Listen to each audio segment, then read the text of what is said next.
Hi, horses.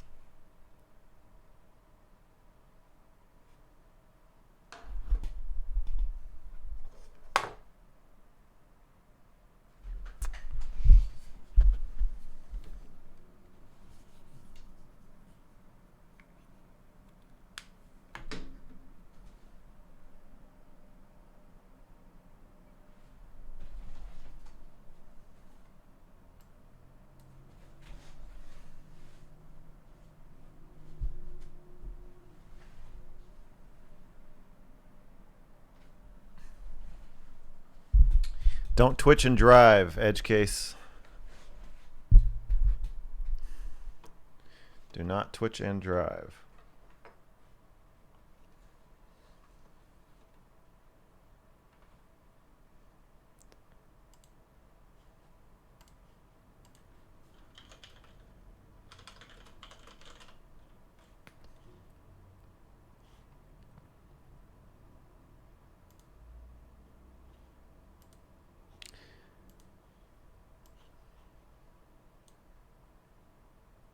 You ready? I'm not at the point where I'm interviewing anybody who exists who will do talk about ethics and therapy. We got to get through high schoolers, middle schoolers, and we'll just start going 12, 11, 10, 9, 8, 7. We'll get somebody. Don't call him Hanz. I know. I wasn't planning on it.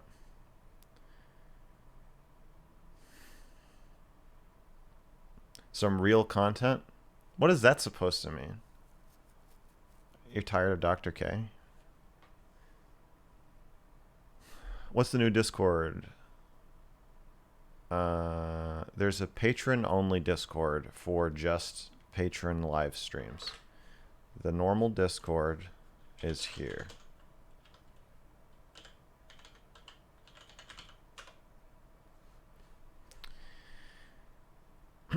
That is for everything else. We did that in the interest of separation of powers. Yeah.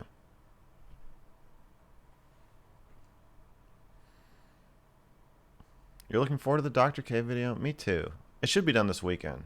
Yes, a status update. Absolutely. I've conducted 3 interviews, which I think were all pretty successful. And I'm hoping to do possibly 1 or 2 more. And if that happens in the next few days, then I'll be done this weekend. What is taking so long? There's a lot of footage to go through, and I don't. Is it taking so long? I mean, it's like a full documentary. Yeah, and I'm making it in 2 weeks. What are you talking about? I'm lightning fast here. Your brain has been rotted by social media. That's what's taking so long. Did you have Domino's today? No, Domino's is Tuesday. That was yesterday. Do you plan on intellectually choke slamming Destiny for distracting Erudite? Yeah, I do. As soon as I get the opportunity. He's gonna get choke slammed. Hard. I'm gonna choke slam him so hard. Okay.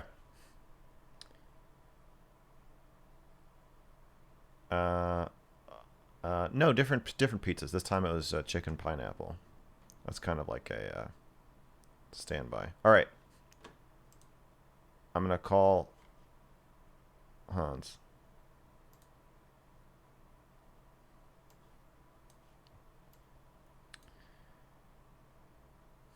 Panel. The body image panel is next week. Hello. Hello. Hey. Hey. Um, let me get you situated here. Get me. Are you streaming as well? Yeah. Oh, Nice. it hurts my feelings. What? Oh, As- yeah. I'm not watching you while I'm streaming. It's a little much to No, ask. it's not. I normally have Twitch open, and I have like a triple monitor setup, so it's like I normally have one of my monitors with Twitch open. So I saw when you went live, and I was like, where's Mr. Girl? He's Gotcha. late. So I unprofessional. I know. I'm fucking with you. It's okay. You're growing out the beard. It's not. It didn't used to be this long. Are you? Oh, it comes and goes. What do you normally like? Where do you like to keep it, or is it not like a big preference? Do you ever go like fully clean shaven? Yeah, sometimes. I don't. It's not something I think about a lot. I would say other people think about my beard a lot more than I do. Whoa! I can just put your head here on top of me. Ooh. We should just do the interview like this. Wait. Let me see what it looks like. I haven't I haven't opened you up. 1 second. Um. Checking it out. Yeah. Oh, fuck. I got an ad. I'm not subbed to you. Sue me. Oh. It feels so odd to me when like streamers like sub to other streamers because like aren't we all losing money? Like I understand like the Yeah, desire not to have we're ads, just giving right? half our money to Twitch when we do that. Yeah. Yeah, like why? Like just like get Yeah. some rando to give us money, right? Like We hey, got to make this the thumbnail though. it's like but I'm watching. Is that like oh Okay. gosh, I what's want to her? wait. I want to wait till you see it, and then I'm Yeah, gonna be back. what did you do to me? Oh shit. It lines. That's really good. It lines That's up. like, Yeah. let me 1 sec. Let me I gotta do like this thing. So right now I have you open on Discord. Do you use Yeah. like OBS or do you use Streamlabs? I use OBS. Because like I have this thing where I go up like in a little corner, but your corner is like kind of like in the Discord space. So there's like you're here, but you're not like say the full screen of you. And I feel like I'd probably be able Yeah. to get more of you in if I could fix that. I might try and like fuck with that right I'm now. gonna zoom in Yeah. too, because I try to share. Your shot is pretty close on you, so I try to share real estate with my viewers. Oh, that makes more So sense. I could maybe like go back a little bit. I went from like I had a much farther setup, and then I just realized I like this more, and it filled this yeah, space better. If that makes sense. Like when I like having like essentially like I'm covering like you see like half my screen, and then the rest of me is it's pulled in from even my stream is even closer than my actual mic thing. So oh now we look the same. That's fun. yeah. Yeah, I'm I'm gonna meet you where you're at. I appreciate it. Yeah, no problem. How do I? No, not a filter. What is it? All right. Crop? All right.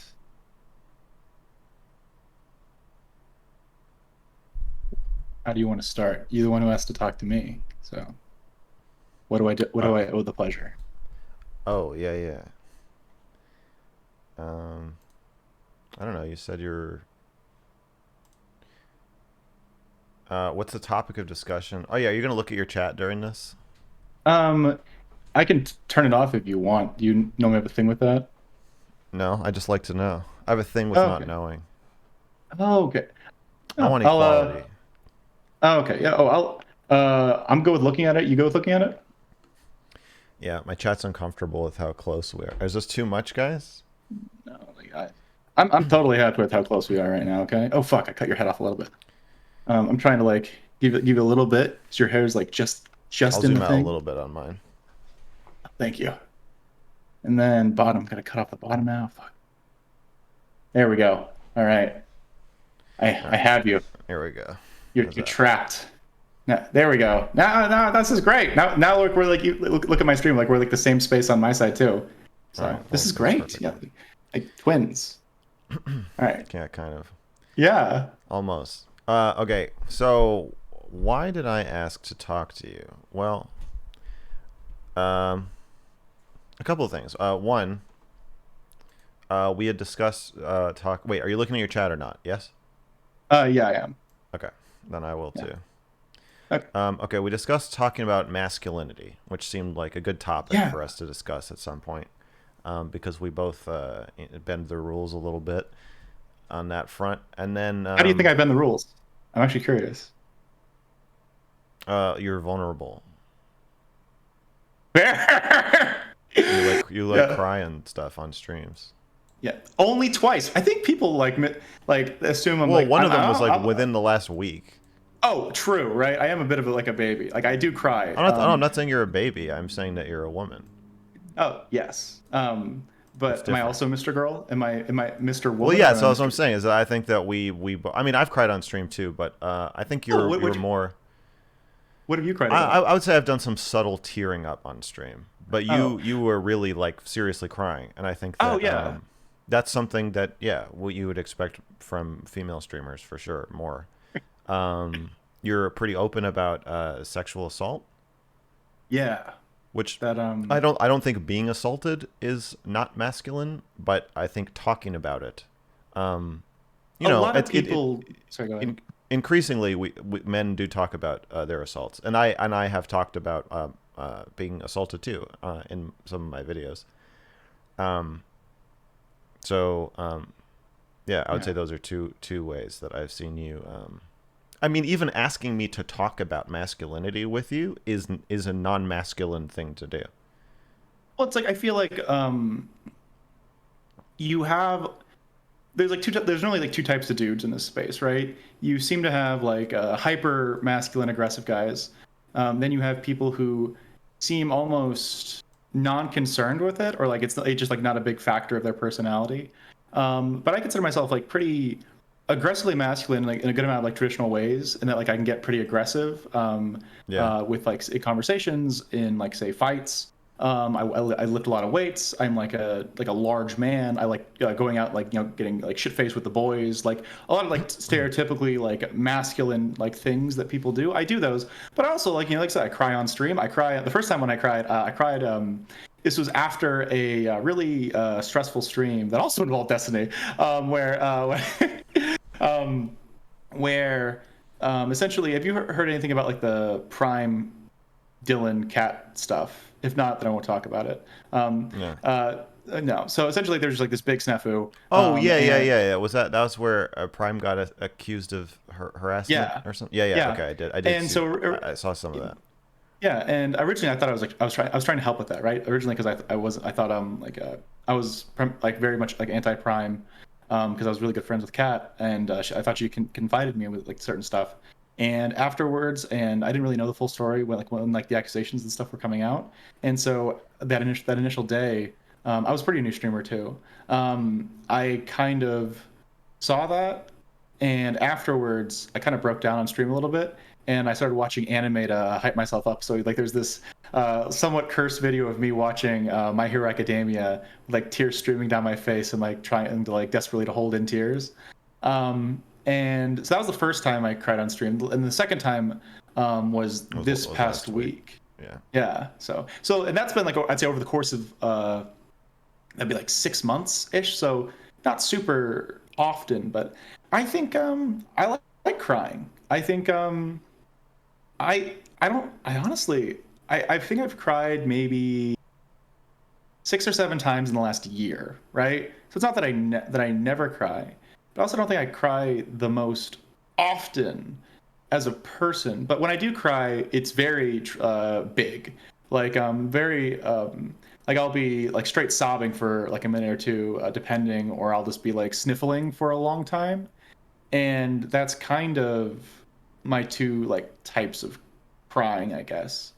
Okay. So, but yeah, like about masculinity, I was curious because you seem to be also somewhat unorthodox in your like presentation, and like you're like, oh, you're Mr. Girl. So I was like, oh, like I wanted to see what you think about like what it Yeah. means to you, because I thought that would be like a fun thing for us to bounce off each other. So I hope that answered your question. Is there any like other thing that Yeah. you No, want to I dig think in there that's a for me? good. I think that's one topic. Another is you said you were quitting Twitch politics.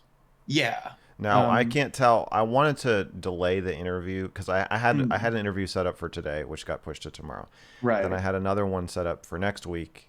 So I was like, okay, so if we do it in 2 weeks, it'll give you time to decide if you're actually quitting Twitch politics. Right, because if we do this now, we'll look like a bunch of fucking idiots, right? Where it's like, or at least Yeah. I will. Yeah. No, I probably will too. I think. So I'm more. I think I'm more going to ask you why did you say that? Oh yeah. Because it's 100% true that you said that, and whether it's true that you're actually leaving, um, time will tell. Although I mean, your announcement sounded pretty. You sounded pretty serious. So I guess my first. Well, that's another topic, and then the third topic is consent itself. We could get into that too if you want. I mean, it's something I've talked about uh, In the pretty extensively as well. I'd prefer if we could stay away from the consent stuff if possible, just for the purpose of this conversation. If you really want to, maybe. I really want to. But I know you do. Yeah. Maybe let's talk for a bit first, okay? And we'll see if I'm up for getting into that. Um, Can I ask about your trepidation? um, Or do you not want to talk about that either? it's We're having a mostly. consent issue right now already. This is good. I know, I know, I know. It's mostly because it's very hard for me to talk about that in a way that doesn't make me extremely guarded. And I know that's not the kind of conversation that you like to have. And so so I sort of have two options with this, right?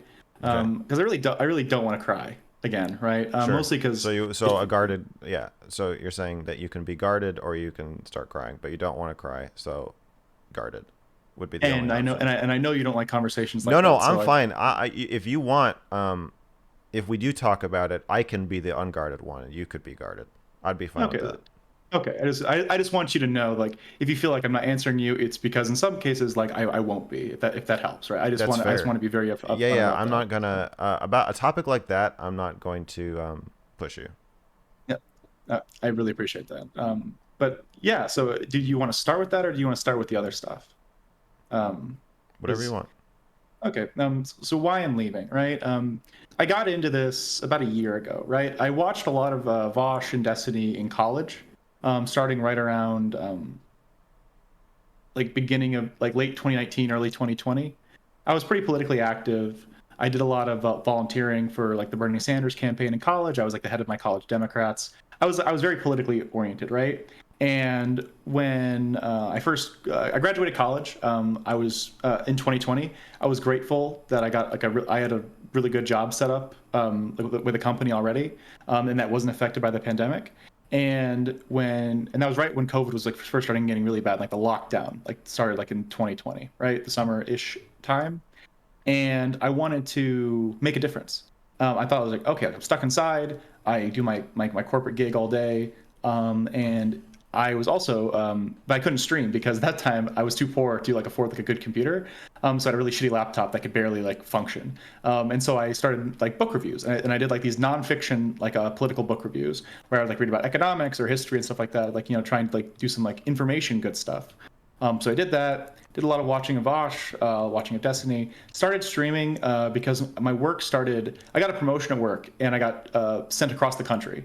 Um, and I started getting a lot busier. And the amount of time it took for me to make I'm sure you know this, where like I would make, say, I was making one book review video a week. So I would have to read a book, write a Mm. script, do all the recording and stuff, and I would release that every week for pretty much like I think overall I did like 20 plus book reviews, right? So like for a period of like, like 5 or 6 months, if not a little bit longer. So I did that very long. But then when I started getting really busy with work, I started doing streaming because it's more flexible, right? Like, oh, if I have time that day, I can do that as opposed to doing a lot of reading, and or doing a lot of script writing or doing a lot of recording.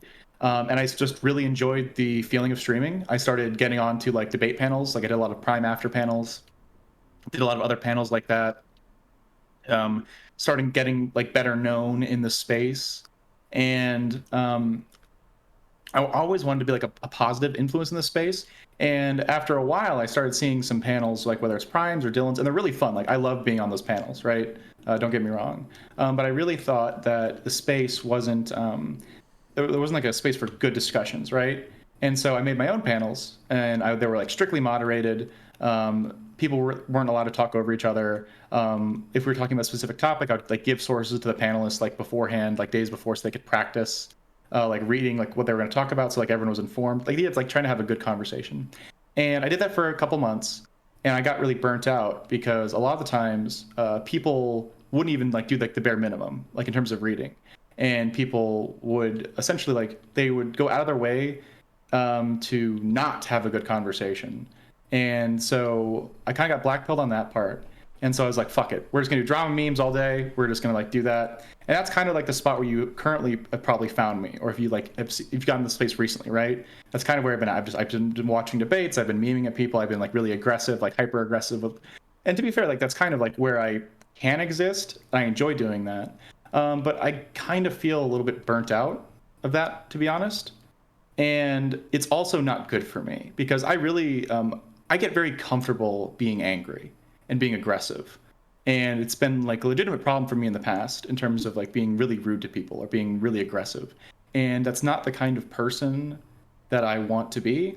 And I feel like the only real way for me to not do that in a consistent way is for me to get away from the thing that is encouraging this type of behavior. Because when I'm in it, when I'm fighting, I love it. I love it so much, right? Even like debating like Destiny on that. Like it was still I still had fun during that conversation, like screaming at him and stuff, even though it was like a topic that was like very difficult for me.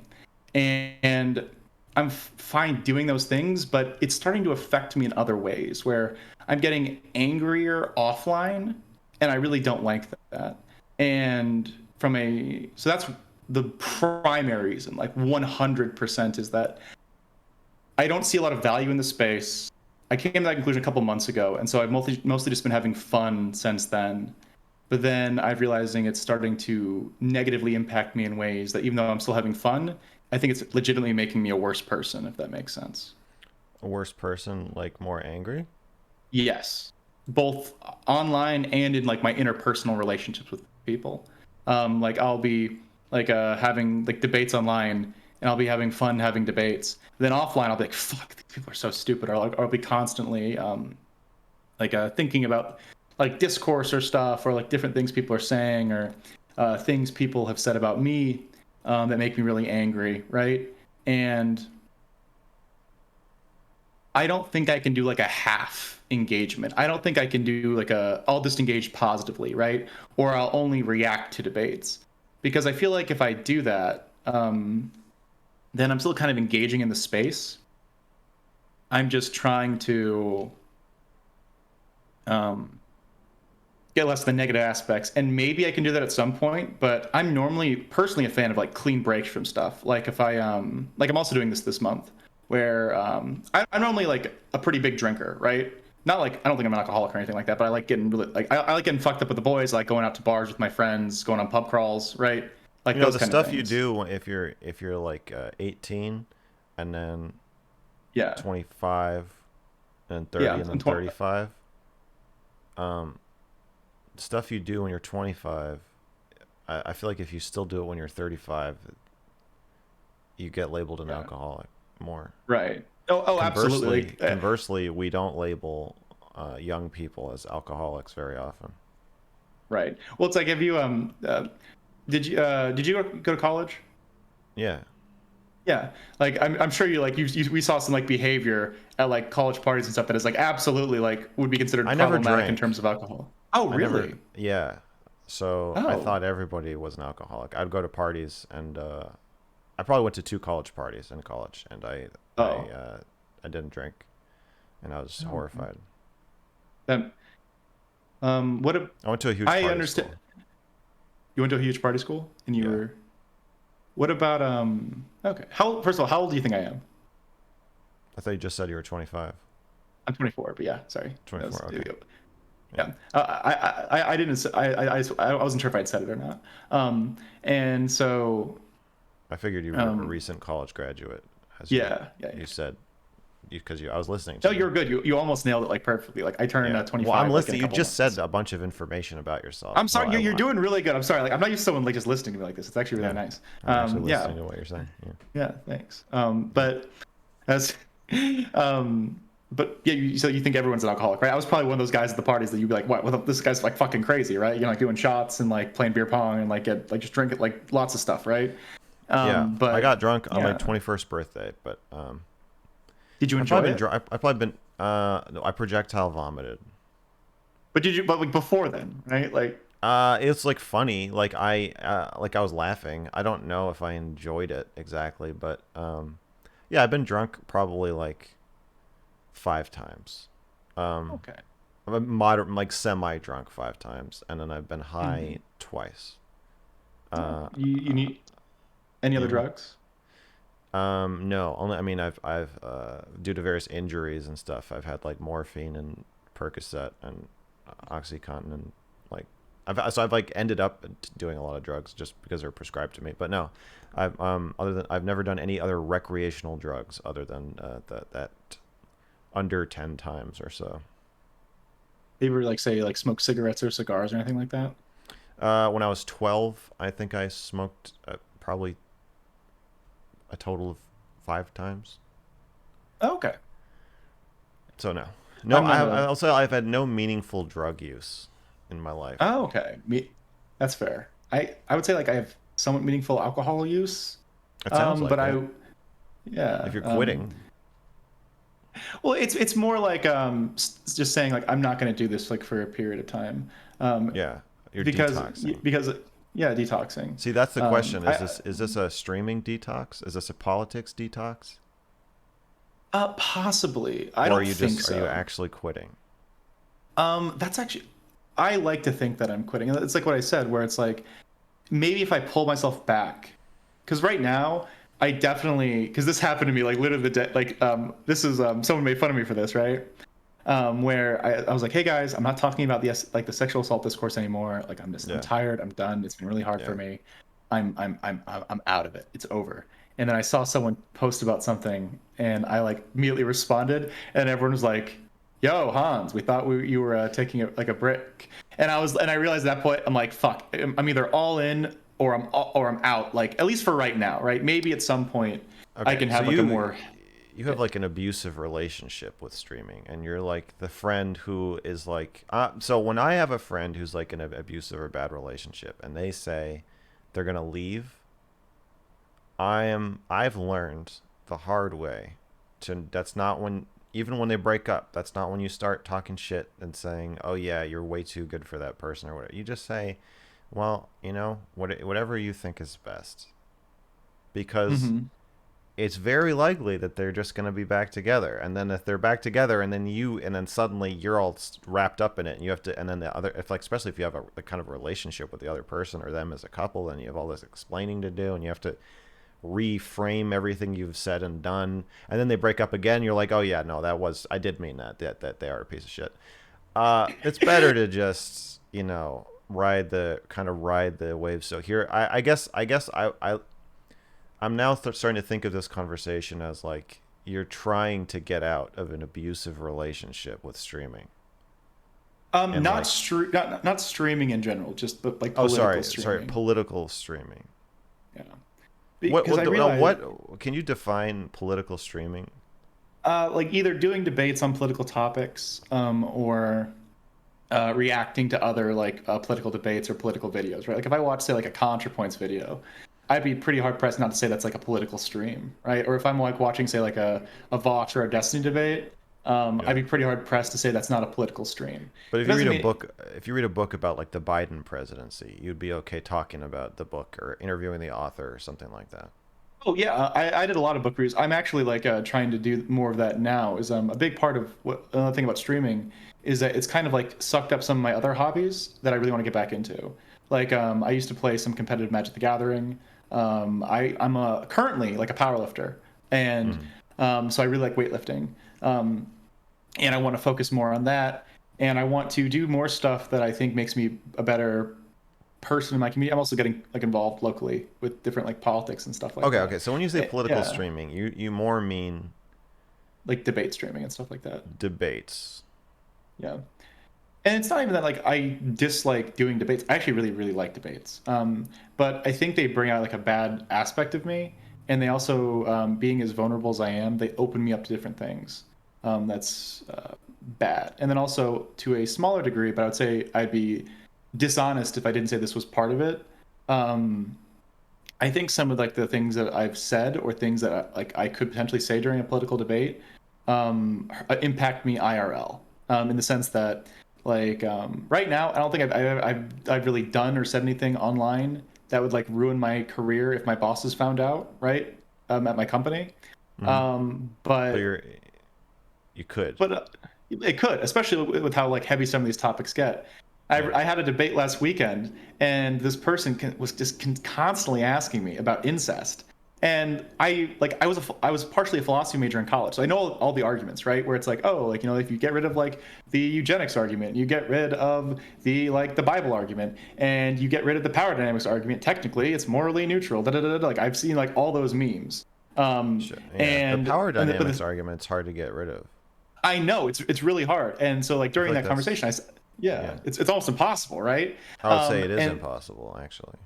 which is why like my position is philosophically it's technically possible, but like I would never say like make incest not sorry Okay, but you could do like that with legal. you could do that with any kind of rape or sexual relationship between any two people. You can just say like identify the problems with it, and then say if those problems weren't problems, then it would be okay. Like if kids could Um, consent to sex, then it would be okay to have sex with kids. Like that's a fact. I would say for some It's true. things, I would say no. For the case of like rape, right? I would say Yeah. in the case of like rape, the big issue with the rape is that like it's like the violation of the consent, right? Yeah, but But I, if that didn't bother people, then it would be okay.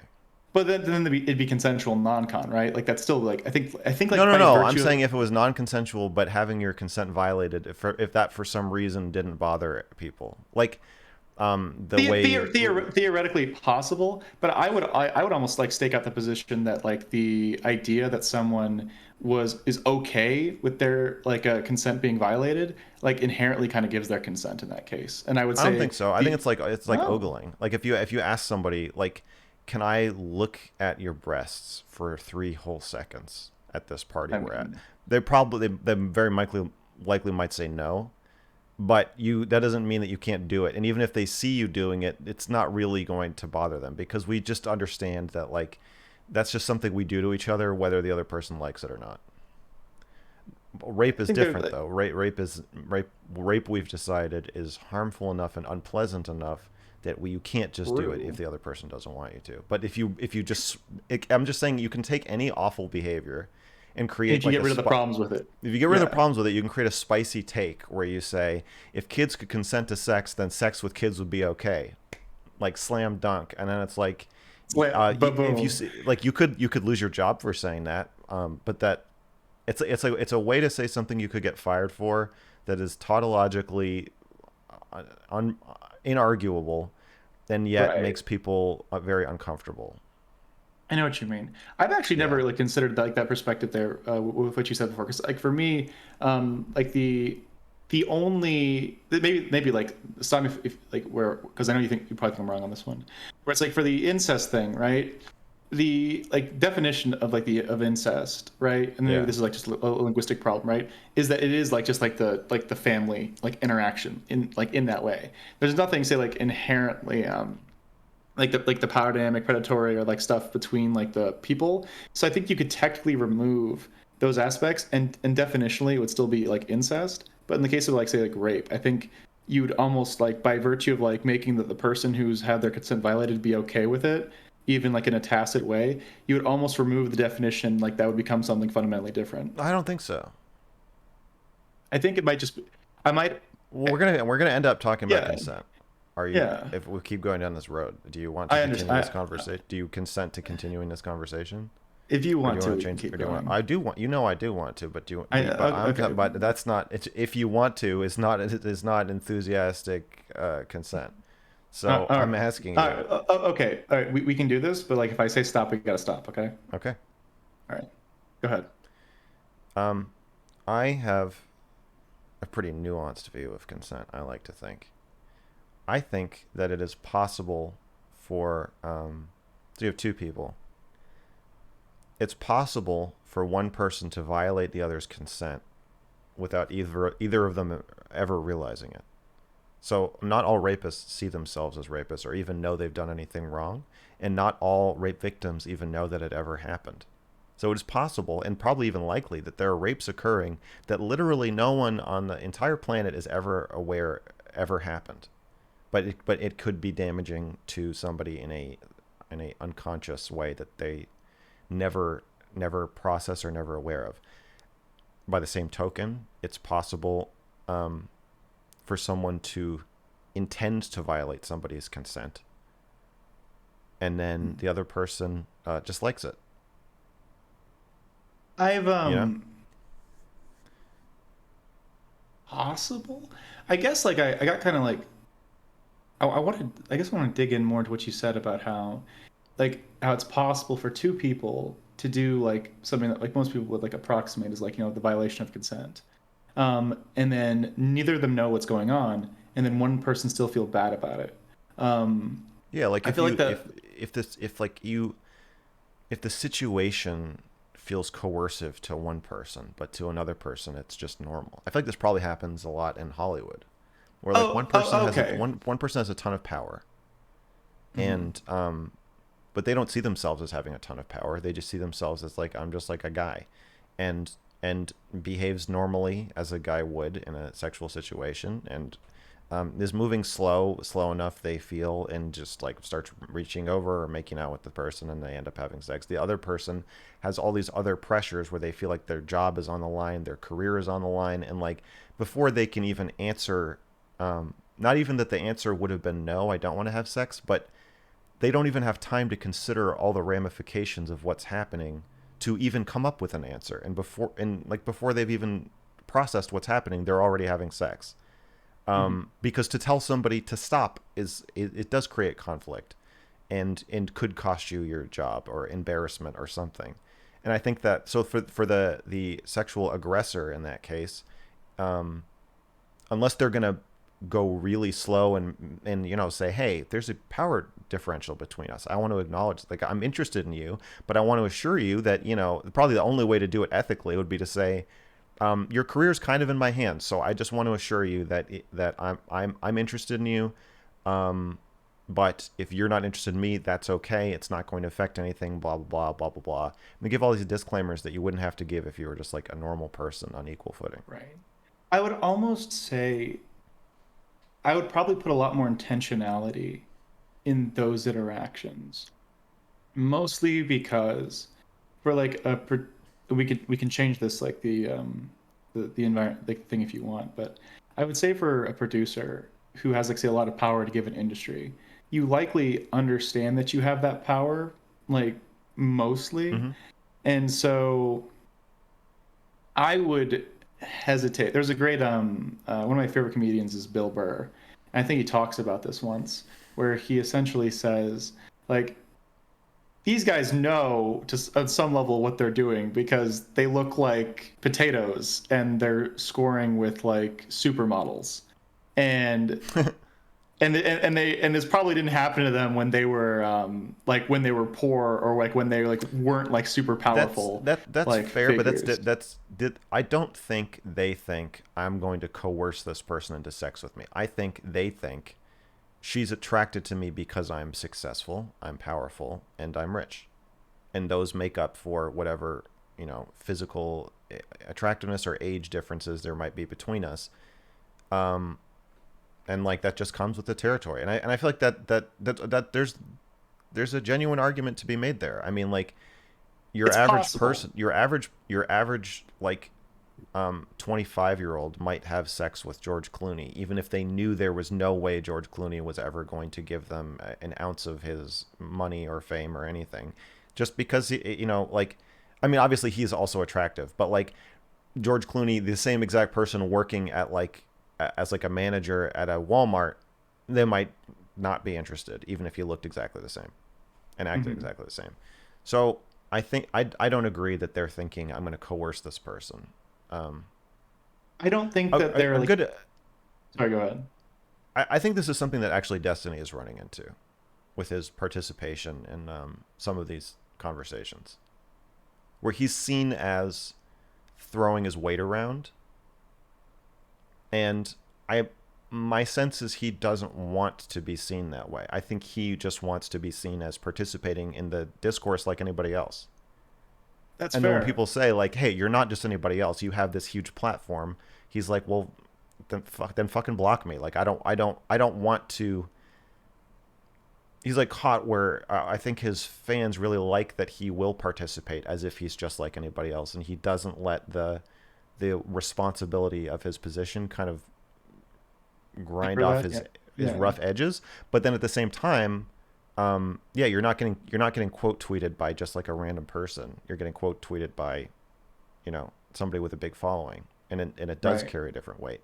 And I feel like it's kind of an analogy where you could make the argument that you can't, if you are a big Hollywood producer, you can't just really easily ethically hit on somebody else who is anywhere remotely in the business the same way you would if you were like a manager at Walmart. Right. Would you analogize that into your, and you're analogizing that like to Destiny participating in the discourse where it's like, even if he doesn't want to think that way, implicitly or explicitly, that he probably understands that when he does dive in, it does make a difference. Yeah. I don't know if he. I don't know. I don't. I know he understands that, but how I what think he his like should do with response is that? I What he think he should just do says he with? doesn't care, which is like it helps with content, right? Like I think a problem that he would run into if he quote unquote behaved like the uber responsible way that like no he's like so like he knows he's a giant walking around like a bunch of like regular sized people and he can like step on somebody and like Uh, squash them, right? If he doesn't participate, then his entire business model kind of goes away. So he has a really strong incentive to participate, and I don't think I can fault him for doing that, right? I think there's a lot of people who say, be nicer while you do that, but but he could easily respond with, it doesn't incentivize engagement in the same way. Like if you give say like an ice cold, mhm. like take, Yeah, it's his like you audience said, doesn't want him to yeah, be nice. Yeah. yeah, Um. and so yeah, So I would say the same thing could be said for the producers, where like right. I would like agree with you what on is the that. point of becoming a big Hollywood producer if I can't just like fuck starlets whenever I want? You know, like why, like what, like no. And like if you're gonna say like it's unethical, like it. Let's also be clear. Much of the Me Too movement, much of the victimization that is happening, is also predicated on the greed of the victims it is happening to. So like when somebody tells the story of like he called me up to his hotel room for a meeting and so like I went in and then like he started like tearing his clothes off and masturbating and I was like, "Whoa, I don't are we like this is really weird." And then he started, going down on me and like and it was like disgusting.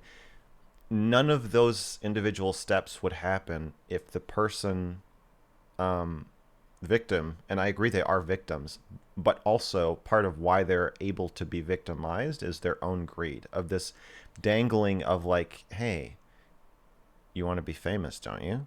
Well, it's just It's around the like corner. it's the grind. It's like the idea of participating in the system, right? It's like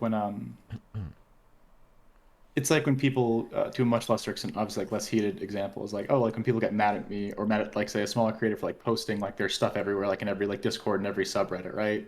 Hmm. And people are like, why are you doing this? And it's like, well, they're playing the game, right? And a lot of times, the advice is to play the game, right? Sometimes, obviously, it's not always like in as like explicit as that, right? Yeah, but when But when yeah, when somebody who can greatly boost your future and your career is also being sexually coercive toward you, you end up in the position of there's a lot weighing more your, incentive to allow the coercion to happen. Like, yeah, and not even conscious incentive, but you're unconsciously weighing your money, and the promise of more money against your own like psychological well-being and safety. And like if you are greedy, and I would say most people who move to LA seeking fame and fortune probably are, it's much easier for somebody to like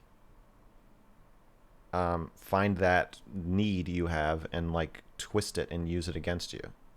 I would say the same thing for Twitch streamers. I would say that most of us are Absolutely here. right. So Yeah, even somebody on Twitter. So like somebody who's getting in a back and forth with Destiny, and is saying like this back and forth is really damaging me. Well, that may be true, and he may bear responsibility for that. But also, you're doing that um, because you want the career opportunity. There's or it's like money there. you'll There's money because to be made. there's the idea is like if Destiny fights with you, you're probably gonna blow up. You have all the people that hate Destiny that are gonna hug box you and like support you, right? Like I got a lot of support, specifically because, like I'm a pretty big, I guess you call simp. I agree with a lot of his positions, on a Yeah. good amount of stuff, and I've defended him like pretty vociferously in the past on a lot of stuff. I even like defended him like during this, where people were like, oh, he was so rude to that conversation. I'm like, guys, I'm not trying to cancel him, and I'm still like of that opinion. Yeah. So it's I would agree with that to an extent. And here's probably where I would disagree a little bit, right? Okay. Because if someone is going after him, right, and they want to fight, they're trying to pick a fight with him, like they're constantly like adding him, they're in his replies all the time, Hmm. trying to to start a fight.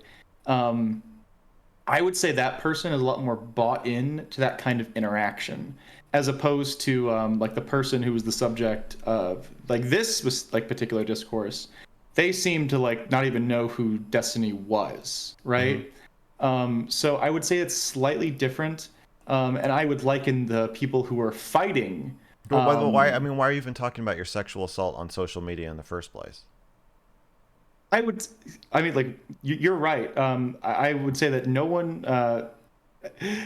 I think people's okay. This is gonna sound really stupid, right? Where it's Okay. wrong that you obviously open yourself up to uh, violence or like rude stuff when you like make yourself more vulnerable, or if you like Yeah. talk about an experience, right? Right. And so, why are you willing to do that? I would say because most of the time when people are reaching out for something like that, they're not expecting to be attacked. I would say that it's almost like it's like a sad component of our society that oftentimes, especially online, we don't have we don't have a lot of indicators, right? Like if we like if you and I if after this we become great friends and we're like hanging out, right? And I see that you're sad, I can probably tell by in some like implicit way by your body language. I'll be like, yo, Max, you don't look like you're doing so good today, right? And I can like check in on you in ways that Today. don't. Yeah, what's going on? That's every day. I mean, like All right. we can Continue. we can yeah. I mean, Continue. we can talk about that if you want. Like, I'm sorry that your day is not going. Do you? Oh, I said I, every day. oh, okay. Yeah. Yeah, It's but my life, not my day. but so I'm sorry. Um, It's not your fault. well, I know. I'm just I I have a good amount of experience with people who are sad, um, and I still feel bad, and I still want those people to be less sad, even though like nothing's my fault, right? Like it's like Hmm. it's kind of instinct. One of my ex-girlfriends used to do this a lot, where she would apologize, and it's like you didn't do anything wrong, but then when a lot of people say sorry or sorry that happened to you, it's just an expression of sympathy as opposed to saying like like I hope I didn't make you sad today. Like, am I making you sad right now? It's like I hope not. But I'm anti-apology. I actually am very much in favor of an apology. Hmm. Um, Mostly because um, I am very bad with ambiguity. Personally, I am very, very bad at knowing um, how I stand with somebody if they're not if they're farther away from me. This isn't so much a problem for people like in my life, like consist like say physical people that I'm in and around like a lot, like the people at, like say my workplace, right? I have a pretty good idea of how they feel about me and that sort of stuff. But especially online, where we really only communicate either in text or in explicit like voice conversations. Sometimes I feel like it's harder to hear what's going on with people. And tying this back into like the thing like why that you like trauma dumping or whatever, right? I would say a lot of people want some form of compassionate response or validation. So And they go to so Twitter. I mean, maybe their community is nicer, right? Like, it doesn't seem like someone from their community was the one who like quote tweeted them. And so, like, if you have like, say, a super like wholesome community that you've like cultivated, right? And you say, "Hey guys, I had a really rough day," On you're Twitter, I probably feel like it's just so well known that Twitter is a toxic place where people are going to be mean to you. I think there's like relatively wholesome like spaces. You just have to curate it extremely well. And if this person has never had, say, like the same like been in like in the trenches, right? Maybe their experience has been better. I've like, but I understand what you mean that it still sounds stupid, right? But if I say like if I have say like 5,000 followers and most of them have a positive disposition towards me, right? And I'm like, I'm not feeling well. I want some like, you know, some level of validation, some level Oh of like a God, thing. that's a terrible idea. You already No, are no, jump. You're already no, diving off the no, no, mental health deep end, in my no. opinion. I agree with you, right? Okay. Um, but you're still doing that, and so I would say most people in some way crave some form of security and validation. And sadly, if they don't have that a lot, like in their regular life, then they're not going to be. Then they're going to look for it in other places. And for a lot of people, I would say they look online for that because there's nowhere else. Looking Either online like for it is fine, but looking for it on Twitter is a terrible idea, especially from followers. I can understand looking for it online in like a small private subreddit or a small, well moderated subreddit with people that you have come to know through talking to them or Discord. Like that's the kind of situation where I can understand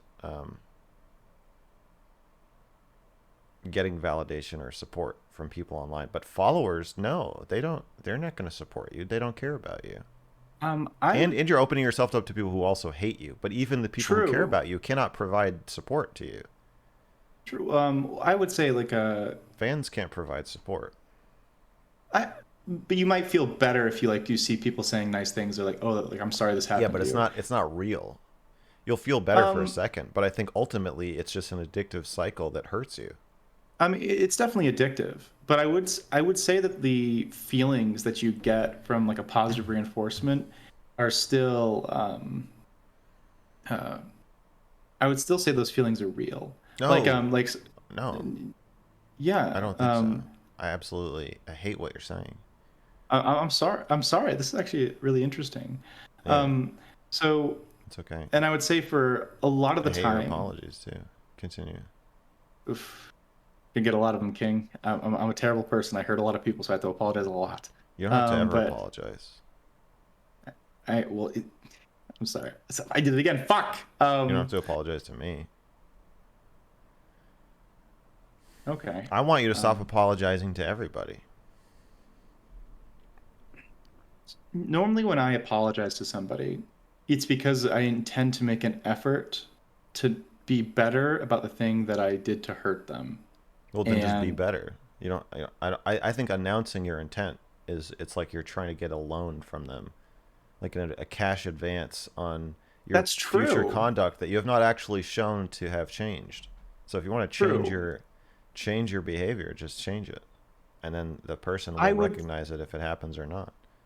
I would say that it is asking for a loan in that kind of way, and I would say that's Yeah. almost helpful in some way. So here's an example, right? If I'm struggling with my friend and they're being like a huge dick to me, right? And eventually I'm like, dude, what the fuck? Like, what is going on, right? I in in the two scenarios from like stemming from that point, right? Either they say nothing or they apologize and then they're trying to be better afterwards, right? I don't think they have to say nothing. They can just say, "You're right. I'm being a dick to you." Okay, let's go with that then, right? Okay. But then afterwards, they start doing like the nicer stuff.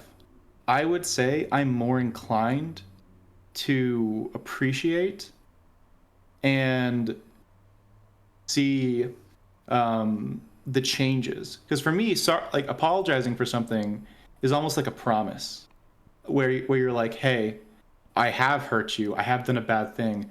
I am actively working and I'm not going to. I agree that like hollow apologies suck, right? I think it's a manipulation tactic. I, I think it's asking the person to stop being mad at you. mm-mm. Well, Absolutely.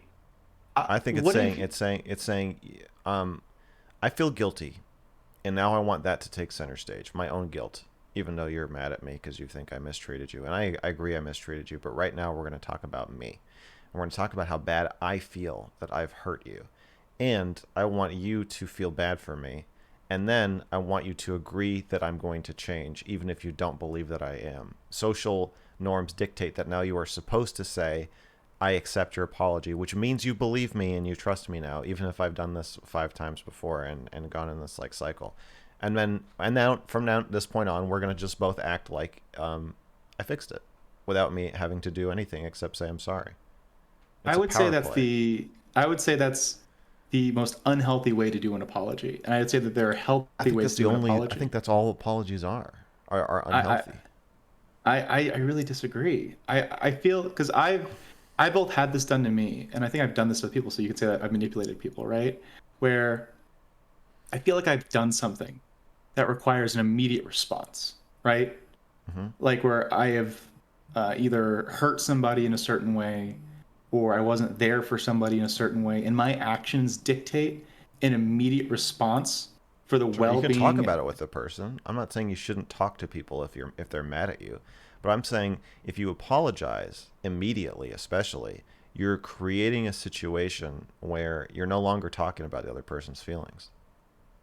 I agree, but I would say that's the wrong way to do an apology. I think there is a right way to do an apology, where you do the listening part, what you're talking about, but then you also provide the immediate validation where you say, I am sorry for all the things, and I want to hear all of your problems, and I am going to work to fix it, and I want you to know that I'm going to do that. Yeah, Because I how feel but the way like it feels to hear that is you just feel sad and like the person's like a puppy. It puts the other person in a caretaking role where they're now taking care of you about your like asshole behavior. I would say that it's kind that gosh, I feel like we've had extremely different types of apologies in our life. Because No, a lot I'm like there reacting to what you are saying. I'm still listening to you. I hear what no you're I saying, and no I'm horrified by it. no no you're horrified. I Yes, think I've I find apologies horrifying, and your justification for them even more so. no I mean this is super interesting. I be, because I understand that what you say can be true, right? Yeah, But there's definitely a I would almost I would almost say that you if we do the good thing that you recommend, like where you talk to the person that you've made angry, um, and you listen to all their things, would you consider saying I'm going to be better an apology? Like say I've yes, wronged you, yes, right? absolutely, yes. I'm going to be better is a manipulation tactic. Okay. What if That it that is person designed to stop the other person from being upset and to stop them from talking to you about how they're upset. that feels I've sometimes I apologize to make people feel better. That is true. I don't think I've But that ever is apologized. self-serving. Making the other person feel better is to protect Partially yourself. self-serving, but I would I would also say say it's partially to 100. protect them. I would say it's 100% self-serving. I I really disagree because I can tell you that like I've felt so much better after someone apologizes to me about something that like really bothers me. Absolutely, Like what? it feels better to feel better. I'm not saying that the other person doesn't feel Oh, better. but I'm Of saying course that they do. that has I'm saying, value. So like well, wait a second. I'm saying it's manipulative, and you're saying no, it makes people feel better. There's no way to manipulate people without making them feel good. That's how manipulation works. Is you say things that make people feel okay, but good like while but if we're using this simultaneously type giving of you what you want. but if we're trying to if we're using manipulation in that way, then like I'd say virtually everything is manipulation. And that like at that point we've stretched the boundary of manipulation. Like if I'm talking to you, No, right? all manipulation involves making people feel good in short-term ways that they are not aware of the ramifications of for self-serving purposes. We haven't stretched the boundaries at all. There's no definition of manipulation that doesn't include that, Are there or interactions that don't at least this sort of charming emotional manipulation that we're talking about. Like I guess there's ways you can manipulate people by like lying to them and stuff, but I'm talking about right? Like that's what I was. emotional manipulation involves making people feel good and making people like you and charming them and yeah, love bombing Well, them, rewarding love them. bombing. Yeah. This is really so maybe I like being manipulated then because then for me when Maybe. yeah, maybe, right? Well, you said you don't like being angry, so somebody pouring a, a big bucket of like calming lotion on your anger at the moment when you are most like worked up and most likely to express it, maybe you do like that, but I still think it's I would manipulative say to do that. that'd be like an example of like a good manipulation then. Oh, no, no, Well, so Max, for me, Hans. I say a lot of, I do a lot of pretty I do a lot of things that I'm not really proud of when I get angry, right? Yeah, but I think this Um, is why. I disagree. Well, you can see. Okay, do you at least see my view here of the I, cycle of I, agree, repression? I can agree that can be potentially manipulated. There's a cycle of anger, snap, repair, which to me is lotion manipulation, repression, snap, hurt, lotion, repression, snap. You see what I'm saying? There's never room for the anger to breathe because it's smushed for your sake or the other person's sake, which I think is really your sake whenever it comes out. I definitely, or The maybe dragon this is never gets different to spread instance. its wings. Oh, it has, and when it does it, it's terrifying. But like No, but I've no, had a no, no, no, no. That's a snap. I'm talking about if there's room for your anger, then maybe you can express it in a way that's not horrifying. Like if you're always I mean, trying not to be angry, like if you're always trying not to be horny, you'll do something creepy eventually. I think. It's like that with anything. If you try not to be sad, eventually you're gonna snap and start sobbing. If you try not to be scared, eventually you're gonna shit your pants. If you try not to be angry, eventually you're gonna snap and scream at somebody or throw things and break things or punch somebody. is that why you? Because I think I've heard you say this before. You say you cry a lot, right? Is that why? Yeah, Because you feel like it's like the emotions are meant to be felt. If you're bottling anything up, then that's bad. it's not that it's inherently bad. I just think that especially if a relationship, like to me, certain relationships are set up to deal with certain amounts of conflict. So like if I'm mad at like a coworker, I'm much less likely to talk about that with them directly. Even like a Twitch streamer. Like if I get mad at a fellow Twitch streamer, I can mention it, but I'm not saying like I want to have a really in depth, intimate conversation where I process this I with you love because talking to people who make me angry.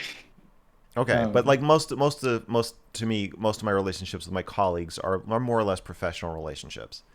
Um, if I get mad at Shaylin, my girlfriend, mhm. then um, I want the relationship to be set up where I can talk about that and let that take up as much space as it needs to. I think that if I, in my past relationships, and at times in this relationship too, if I hold that in or get into the dragon lotion cycle, um, Can we then trademark that? That's really good. you can have it. You can have it. Then it becomes more repressed. So I don't think holding your feelings in is bad just because it makes you treat other people badly. I would say it hurts you, and then as a result of that, you have outbursts because it does have to come out eventually. I think. I would. Hmm. Someone said this, so like I'm not stealing. I'm not stealing this from chat because I've been thinking about this. What about people who say like have a tendency to spiral? Um, do you feel like there's any potential utility in bringing them out of that? Like, so for me in particular, right? It's like, is this something that like sometimes I really struggle with this, right? Where I feel either not angry, I feel almost neglected, right? By like say a Hmm. friend or something. And I want almost like an acknowledgement because I'm spiraling and I can't stop myself almost. Or if I do, it'll be in a really unhealthy way, like where I just sort of like clog things up, right? Spiraling where you feel like they're abandoning you. Yes. Okay. Yeah, I get Eh, I get that too. Yeah. Yeah. Yeah. And so for me, there are some times where I feel like I need that like that affirmation. And if I don't, and if that's manipulation, when they're like, Hans, I'm really sorry. I like, was really busy with something. Dude. I almost prefer, I know that feels like gross, Ew. You know the but I would pro. say, I know. I have a so problem with sorry. that. Yeah. You have a problem with that? Yeah.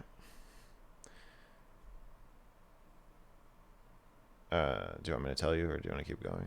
No, I want to hear what your problem is because I think you Okay. understand like what I'm saying. So like we Yeah, can yeah, just. I do. I do. I have that same thing, that terror of abandonment, um, triggered by seemingly small things. I'll What tell is you. what normally sets you off? Sorry, you I'm had gonna tell you didn't a mean to story. interrupt. Yeah. Um, I had this like standoff with my ex where I was like, "You never talk to me about my feelings, and when you do, you're being passive aggressive, and it's not genuine." So we never actually have a genuine conversation about my feelings. You seem to hate that I have feelings. You hate when I talk about them. You'll never just say like, "How are you doing?" and actually mean it. And I was like, I don't want to talk about anything ever until like I've been begging you to do this with me for months, and like I need you to find a way to actually sit down with me and make space for my feelings. And like I really don't want to talk about anything until we do that. And she just stopped talking to me. And we lived together. We didn't talk for like a month. Oh my God. And she would like after like 2 weeks she like wrote me a long letter, but the letter had no question marks in it. I was like, I literally just want you to ask me about my feelings. I don't and she was like, I love you, I hope we can work this out. And I'm like, are you fucking kidding? I felt like I was like, you're You gaslighting don't me. want Like, explanations. You want her to listen to no, you. I just need you to make space for my feelings. I just like there's no room for my feelings in our relationship, and I feel like I'm going crazy. We'd only been together for like a year at this point. Um, and then we she stopped sleeping in the same bed, and then she broke up with me. Then she moved out. Still, like, um, I was just like, okay, like I didn't really, I didn't. It almost felt like a power play. Like I didn't really take her seriously. I And hate then, games of chicken like that. yeah, um, so What do she you feel moved. like when that happens? Because that's Well, happened to me a let me couple of tell you my times. story. I'm sorry. I just wanted to The ask. part where the relevant parts coming up. Okay, I we're not there yet. This started. is really. I had this business I had kind of started by accident in New York, where I would teach like middle to elderly aged women how to use their phones. Okay, so just picture me going all over the city on a subway teaching 70-year-old women how to use their phones. And then I got this client who was he was probably like 75, and he was like an author. He wrote about like self-help stuff, like relationship communication stuff. And he could tell I was upset, and so he asked me what was going on with me, and I told him I was moving to LA, and he was like, well, um, he was like, couldn't you? What about compromise? Couldn't you compromise with your girlfriend? And like I had this ironclad boundary. As soon as he said compromise, I just like melted. Like I wanted to burst into tears. I was like, oh yeah, I didn't think about compromising. Now, this was just me caving. I know this. I was just caving, and I shouldn't have, but I couldn't stand it. I could not handle the idea that she was actually abandoning me. So I texted her. I called her sobbing. I met up with her, and I was like, I was supposed to move to LA like 2 days later, and I was like, I don't want to go without you. I want you to come with me. And she was like, well, we can all go out to dinner, but I don't know. So we go out to dinner. I'm the most charming motherfucker you've ever seen on the plane. It was just so making it seem like it was getting back together with me just be like the best idea ever. And then we got in a fight, and I was supposed to sleep over at her place. I'm like, look, we'll have sex, then I'll move to LA, and then she'll be right behind me. She'll come, she'll come along, and we go to her house, and oh, sorry, we're on the way to her house. We got in a fight on the street, and I got angry at her. She wasn't making room for my anger, and I'm standing there on the street, and she just turns and just walks away. and goes into the subway station. And I remember standing at the top of the steps, looking down the steps, and thinking, just let her go. If you follow her down those steps, you are going to be chasing her for the rest of your fucking life. Mhm. Do not go down those steps. I went down the steps. She was there. I caught her before the subway came. We moved to LA. We got married. We got divorced. And throughout the entirety of our marriage, I would occasionally bring up whether you were going to wait for me or not, and she always said, "Of course I was. I wasn't really leaving." But I knew she was. And our last I didn't even think about this. Our last interaction that we ever had as we were getting divorced was we had this couples therapy session where we were trying to like negotiate getting back together, and we hit another roadblock in the negotiation where she basically wanted control over like what I talked about in my therapy sessions, my private therapy sessions. I said no, and she did the exact same thing. She just walked away. No phone call, no email, no text for 8 months. We played chicken, and then she filed for divorce. I'm I'm sorry. I did it again. Hans,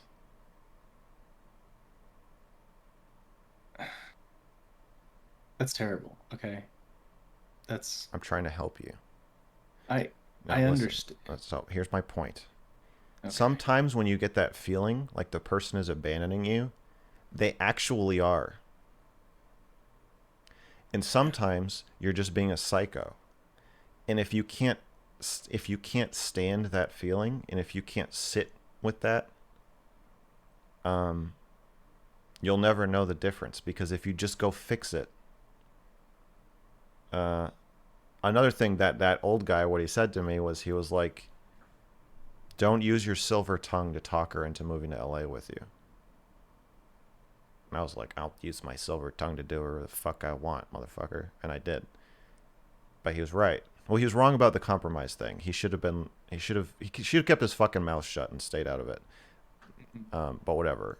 That was my mistake to make. But still, he shouldn't have said that. If you can't sit with that feeling that feels like intolerable and let the ball stay in the other person's court, then how will you ever know if they were going to come back? And then if you talk them into coming back, it's not meaningful. It's short-term relief.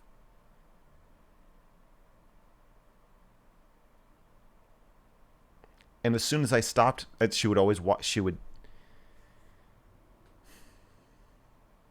fucking women. She would do all.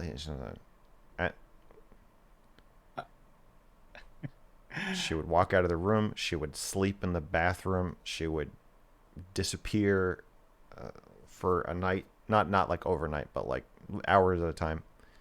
Stop speaking to me for days, just waiting for me to be the one to reach out. It's constant chasing, and like I just had to learn. I think through the process of her leaving me, and leaving me in a way that was like, well, if you come get me, I'll come back. And I was like, I can't do it anymore. I have something similar.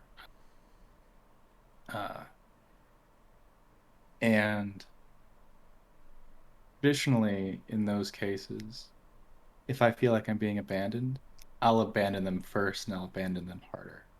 Like as in like I'll just like run away. But there's certain people in my life, who I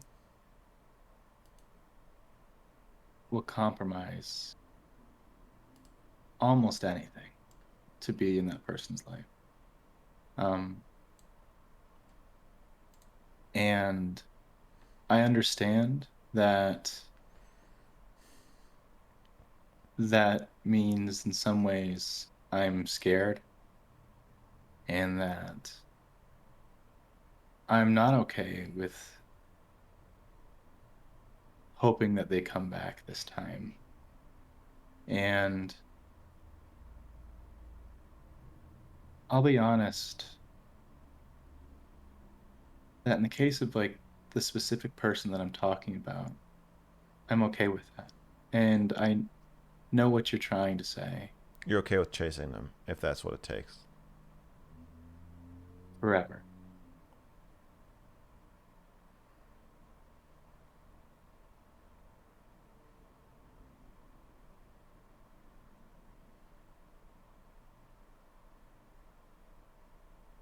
Yeah, I am.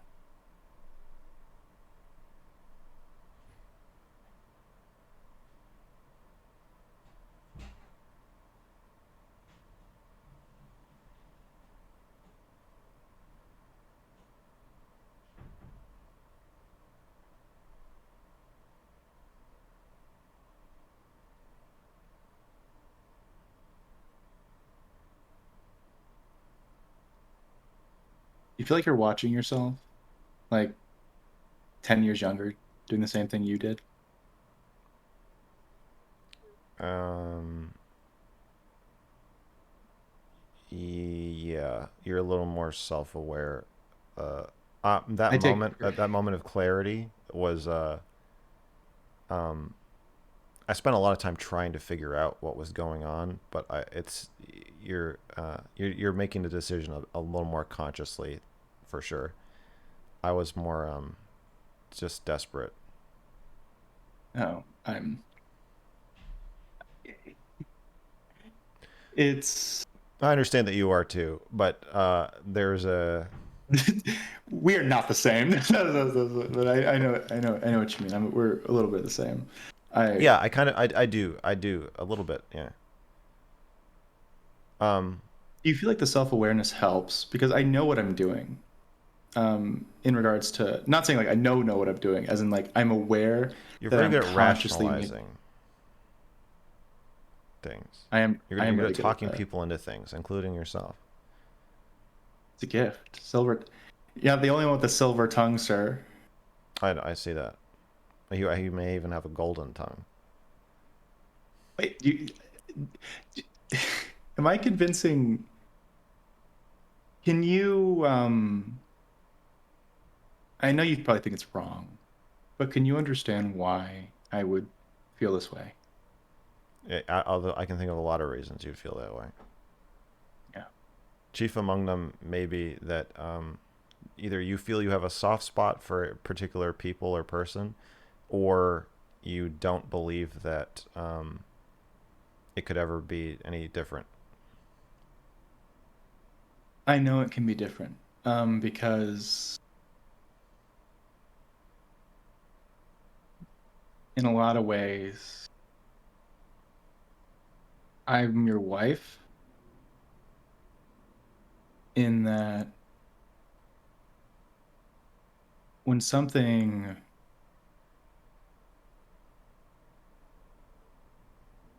when things hit the fan, I don't compromise. And I've hurt people, in particular this person. And I've recently got an opportunity to not hurt them. And honestly, that means more to me than anything. And I'm okay with that. I'm okay with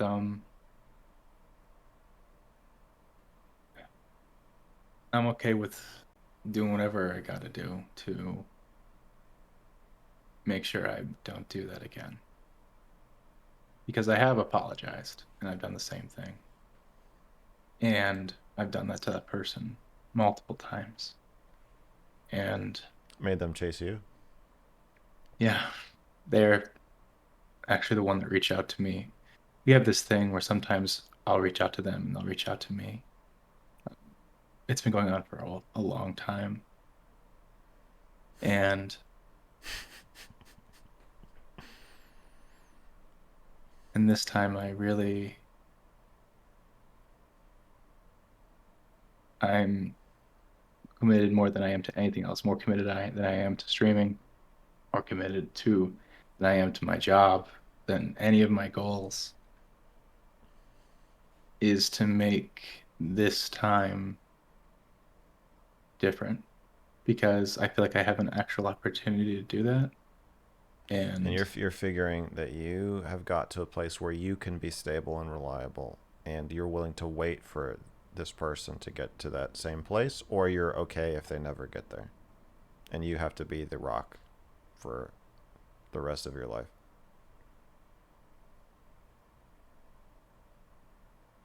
Yeah, Yeah, see, either. yeah, that's what I did feel that way, and then I feel like at some I, point I'll snap, right? And like after a while, the uh, rock will. yeah, I saw myself like hitting her, I doing would. things like, oh yeah, I, you know, you would never hit a partner. no. I I thought the same thing.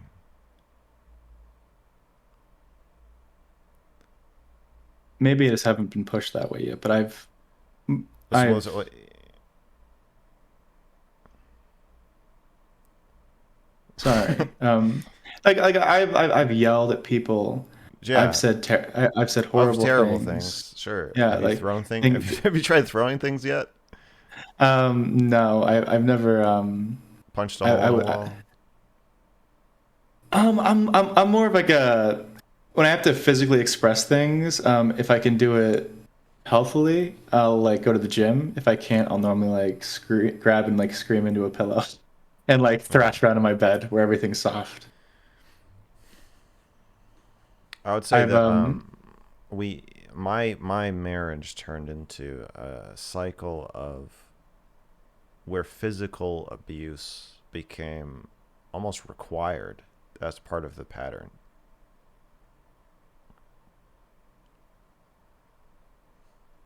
in what way?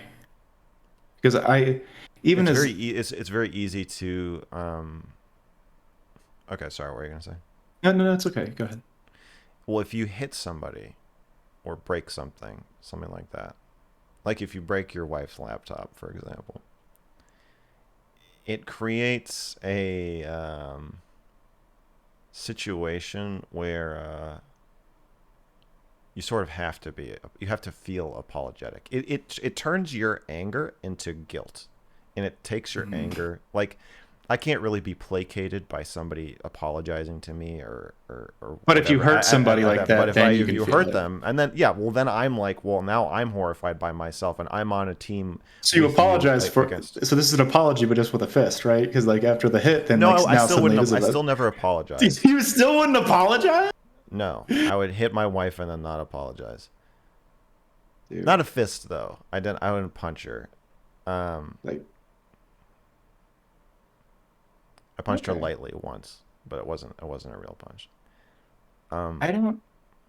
Maybe did it start like with screaming and stuff? Because yeah, it normally, did. yeah, It yeah, started. I would say. Well, she hit me first, and that okay. definitely opened. I'm like, oh well, if we're gonna just fucking start hitting each other, like great, because I really want to hit you, so it's perfect. And then you know what? Another thing.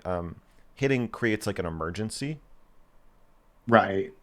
where I know if what she you starts mean. thrash or she's like seriously like she threatened me with a knife once, and like other times she would like start thrashing and screaming and like breaking stuff, and then it's like, oh okay, now I have to grab you and contain you so that you don't hurt yourself or me, and then like while you have your breakdown, and then um all I wanted was some warmth, you know. I just wanted some intimacy. So if physical fighting is the way to get it, then like that's fine. I don't know if I've gotten to that point yet. I This is don't think you actually really have. interesting. Um, I because hope I you feel don't. like I don't think I will because aside from Yeah. this one aside from this one particular thing, I'm normally really good about ejecting when something's going bad for me, right? Um, it's just like this one Well, I thing. think part of what keeps me trapped in a situation like that is the feeling that I I I would say most of the violence would be precipitated either by her or me saying, "Okay, fine, I'm going to bed," or "I'm walking out of the room," and then the feeling of like either of us feeling the other person's never going to come back, and then that feeling of abandonment being intolerable, and then that leading to, well, I have to do something to stop this, and that something Right. usually being physically chasing, grabbing, shoving, or whatever the other person to force them into some kind of like reassuring scuffle. Normally, my response when that happens, or something like on that level happens, Yeah. um, I'll say I'm done, I'm leaving, and then I won't talk to this person for a couple months. Uh-huh. And normally because I'm not most of the time because I feel like I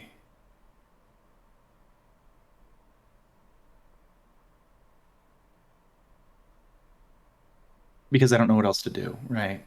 You don't know what else to do is the thrashing and the that sort of thing. For me in this case, it's always just been saying enough. I can't do this anymore. And part of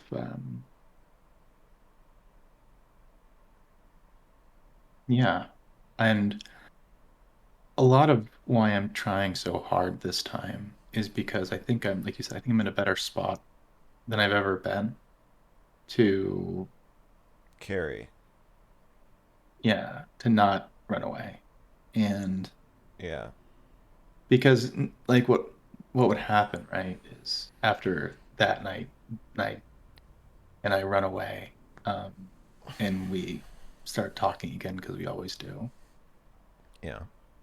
I Me leaving hurt that person. I assume in the same way that your wife leaving hurt you, right? And they, I'm not sure if they can really forgive me for that. I've done it to them so many times at this point. Um, that I just I want to show this person that I'm safe to be around. And I feel like I'm not sure if I'm ever going to get there, but like I said, I'm okay doing that until I snap, you know? And this time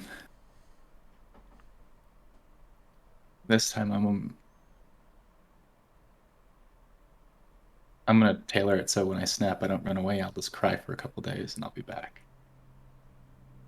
That's my It sounds really pitiful when you think about it, but I'm I don't really know what else to do because it's like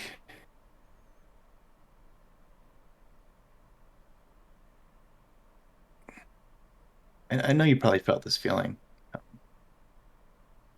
It's like when every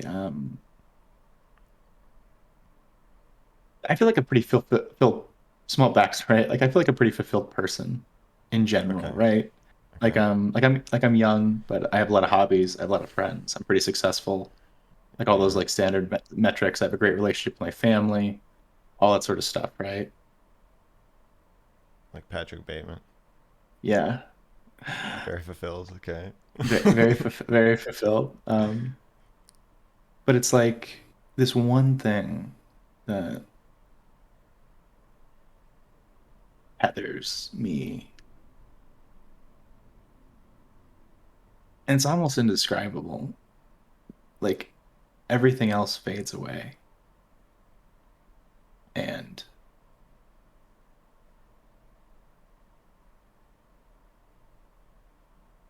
it's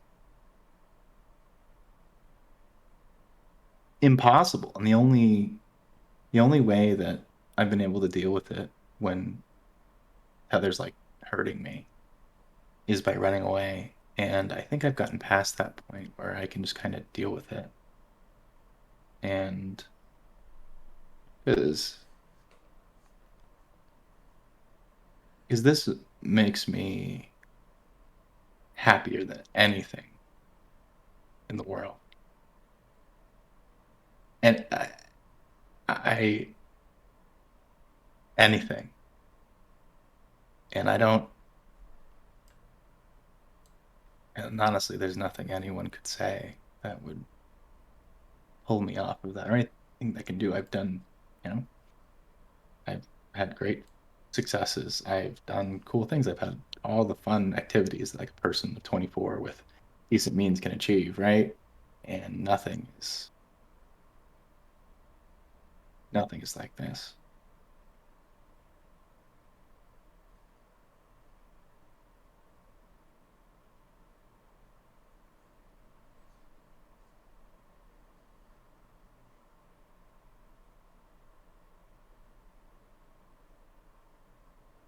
makes me happy. You've got a golden tongue, Hans. I mean, what do you want me to say? It sounds good. It really does, doesn't it?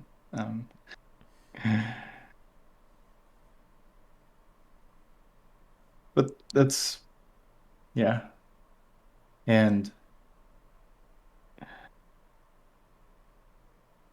this is, I don't really know what else to say. I mean, I appreciate, like, there's a million things that we could poke in it, and I I know it's dumb, right? Saying that you're okay with something like that is ri- ridiculous. No. I don't think it's dumb. Obviously it's a romantic thing to say. Um, I'm very romantic. It's not. It's sure. stupid. Yeah. No, I'm not saying it's That is- stupid. I'm not saying it's stupid. That's not. It feels odd when I say it out loud because most of the time I don't talk about it, except to that person. Yeah. Yeah, because I feel like people would rightfully call me kind of insane, right? If I told it to other people, because Look, you're putting me in a corner here. I'm not trying to put you in a corner. I'm sorry. Well, you are. What's the corner? I don't want to make some judgmental pronouncement about your soliloquies here, but also I don't want you to strawman me by saying that I'm an anti-romantic who thinks you're dumb and thinks you're young, and that I'm this jaded old man who thinks I can change the past by criticizing you. Don't fuck with me, Hans. Don't fuck with me.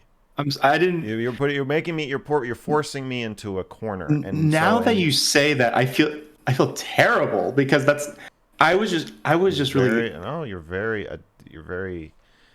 It was. You're good at what you do. I'll give you credit. You're good at what you do. I but I don't mostly want to did be. it. I don't want to be painted as a bitter. I'm not. I mostly just said this because I thought you would understand.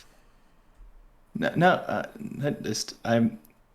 The implication you're making is that anybody who is concerned by your approach to conflict is a bitter old divorcee trying to turn back the clock.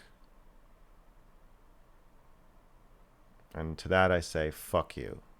Thank you. I would say that you are probably smarter on this than I am, in particular because of your experience. And it's more... Not your intelligence, just your experience. It's... Okay, yeah. I had to keep that dig in there. You know, we're fighting right now. I understand. I'm just going to keep calling them as they come. No, but the thing is, I know all the reasons why. No, don't see. Now you're going back to the romance thing. That it's romantic to do something out of love that is not smart or practical, and even that is self-destructive. Of course it is. Yeah. And I think that's beautiful. Fuck you! Don't patronize me, you old bastard. Fuck! Oh, it's so cute! You young fucking idiot! You're painting me in a corner now.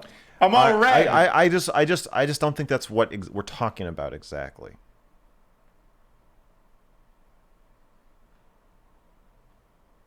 I know. I really appreciate this. I haven't.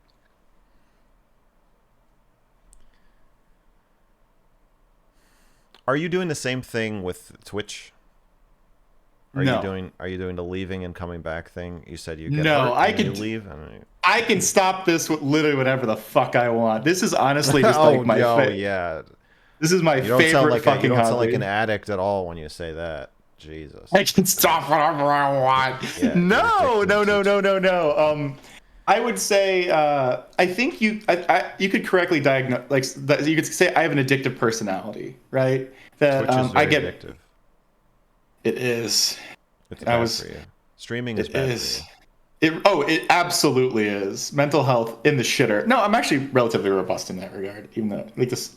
But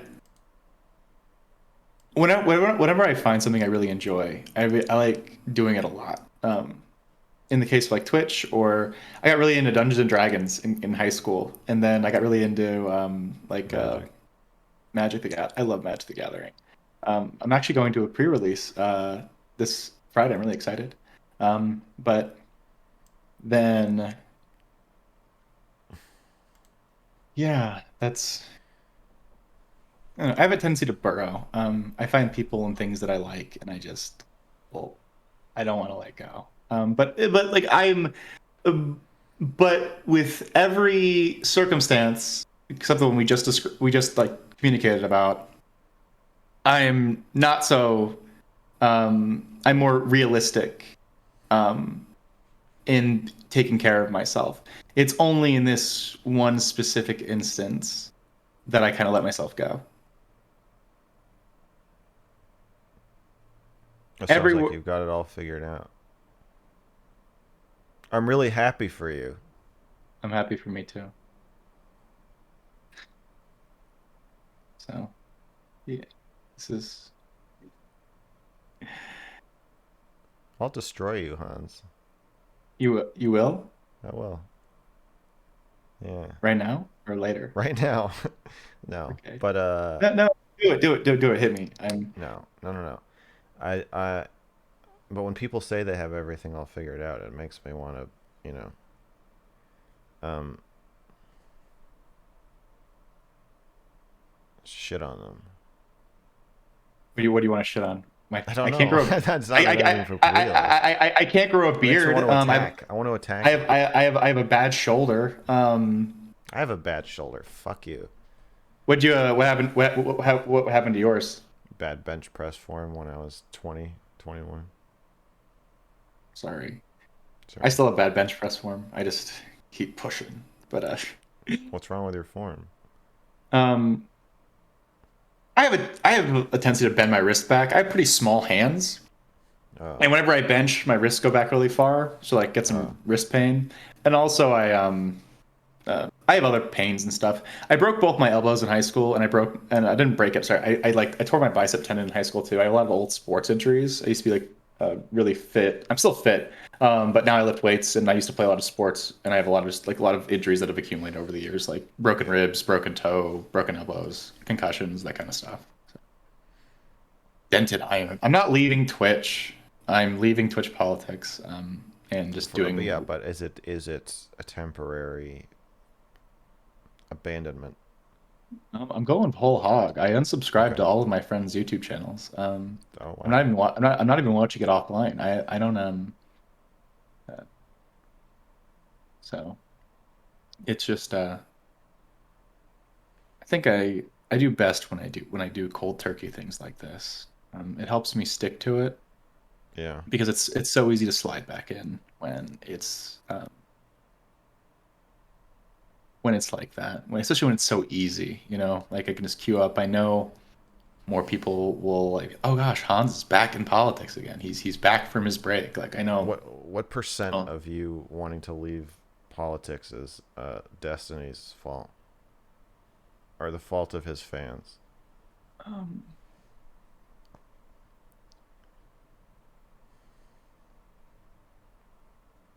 10%. What's the? Can you make a pie chart for me for the? Was this something that was coming for a long time? Yeah, this is like the straw. Like it's like my evolution of like bright-eyed, bushy-tailed, wanting to make the world a better place. Thought I could use Twitch as my way to do it. Like tried to make Twitch better, got burnt out. Tried enjoying Twitch for Yeah. the dumpster fire that it is, and eventually I was just like, even though I'm having fun, because like I'm playing in the shit right now. Like we're throwing shit at each other and everything, and it's fucking it's fun, right? But I know it's not good for me, and that's it's a better decision to focus on other things in my life that are more productive. And I'm bright-eyed and bushy-tailed. I think you are. Do you have any advice for me? You're pretty spry, motherfucker. Oh, thanks. You're a I rocket appreciate ship. that. You're Yeah. soaring. Yeah. Like, and Do you have I any advice think to a advice for newcomer? you, Yeah. to I mean, You're the on in Twitch. You're the old man, and I'm the baby. That's true, but I think our experiences are very different. I've like clawed and like scratched and climbed this like I never had an explosion in growth ever. I went from Yeah. like 0 to 5,000 with a few small jumps over the course of a year. Okay. Um, but never more than say like 2 or 300 follower changes at a time. This has just been me Okay. like slowly just like ratcheting my way up. So our experiences are so dramatically different that I almost like Well, not I sure what don't I can think tell I you. don't. I think the erosion of your mental health is going to happen regardless of the size of your following. I don't know if that matters. Um, oh, the erosion. Okay. I think. Anything you think I should know that I appear Why not are to you in know? this? I don't. Why am I on Twitch or why am I on social media? Yeah, why do you do this? Which one? Either. Okay, I make videos because I want to help people hate each other less, make the world a better place, Hmm. and hate themselves less. And then there's some aspect of artistic expression that just I just feel like it. You enjoy it. You like the feeling of people like saying you're a smart, artistic boy. No, I mean partly, but that's not. It's not so much the response. It's just like making the thing, Hmm. making it for its own sake. Um, Okay. Twitch is partly a job, so partly I'm on Twitch for money. It's it's Right. it's a way to create some more accessible content as like a gateway drug for the hard stuff on the Right. channel, for the Because like when cuties I reviews, when the real like shit. when we have a cute conversation with a soft golden teddy bear about like what it's like to be left, it's easier for people to watch your pedophile stuff. Yeah, Yeah. that's right. The songs are bangers though, to be Thank you. clear. Like Thank you. The song's a similar thing. That's an artistic expression, but it's also a way to sort of like provide context and rope people into like the real content. I'd say like the real content is stuff like the Black Lives Matter narrative video or like the gender narrative or like yeah, like the kind of longer form. I don't know, the stuff that I guess means the most to me. And so like Twitch is not like the core mrgirl experiment or experience or whatever, but I do think it's important to me to kind of open myself up a little bit at this point to like getting real time feedback and people seeing me get real time feedback and like viewers being able to give me real time feedback and then having conversations for the sake of having them, but also modeling that like you can have conversations with people who you disagree with or who are different from you, and there can be conflict in those conversations, and that doesn't mean that you have to start screaming at each other or being mean to each other. you But ever so I'd say feel Twitch is more about like secondary goals to okay. the art, like central art of the channel. I think you have to be the biggest thing I would warn about is Mm-hmm. that I assume our goals were different. But I also wanted to make a positive impact, right? Yeah. And I'd be very wary about the feeling that what you're doing doesn't matter. I'd be very wary about the feeling that you aren't making a place better, the place is making you worse. And no matter how hard you try, if you ever feel like you're scraping up against something that refuses to move or be better in any way, Yeah. that you might start feeling what I felt because that kind of broke me a little bit. I think it was Is there a back in particular moment?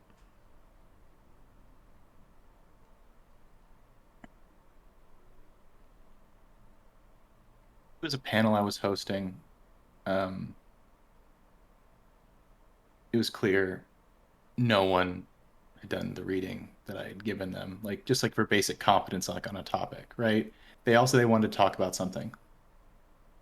I gave them additional material to make it sure that like any fucking 5-year-old that read that would have been able to have that conversation. These were all people that supposedly this is either their job or their hobby, and they did so badly and were so uninformed and so incapable of having the barest minimum of a conversation. I was ready to scream. And at that point, I realized I was like, no one on here really gives a fuck about anything except for either having fun or making money. And that broke me. And after that, I realized what this was. Which is what? Um, Having fun or making money. And Uh, I decided to have a little bit of fun and make a little money. Um, and so I've been doing both, and it was good, but I realized it's still probably unhealthy for me. So, and now I'm stepping away. So the three stages were wanting to make the world a better place, getting kind of broken in terms of like you feel like it's not happening, and then trying to enjoy the things while it's burning, and then just realizing playing in a pit of fire is probably damaging to your mental health. And now we're here. You ever feel like that? The first part, because I don't think you're at the second and third part yet. disillusioned with people seeming like they don't actually care about the stuff they're talking about. Yeah. Yes. And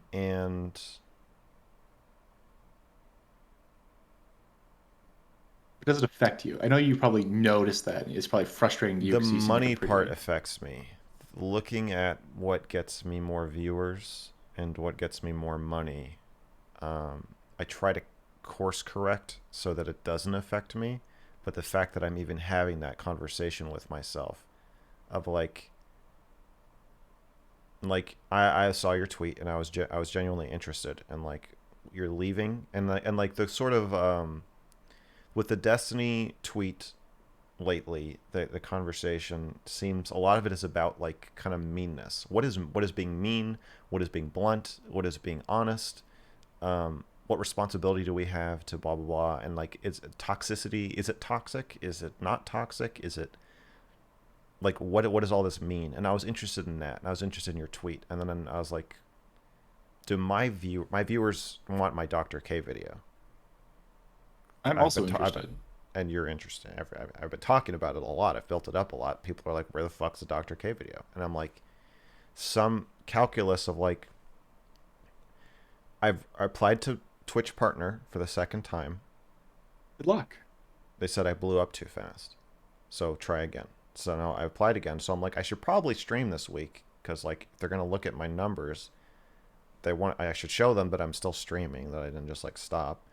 And then I'm like, but is this the right time? And then I'm like, do my viewers care why Hanz is not going to talk about politics anymore on Twitch, even though I care about it? I'm like, am I trying to follow what they care about? Like, am I going to let them dictate the content now? Hmm. And I'm like, well, and like I quit my job, so now this is my job. Right. So I know so exactly now what it's you like mean. I know I have to.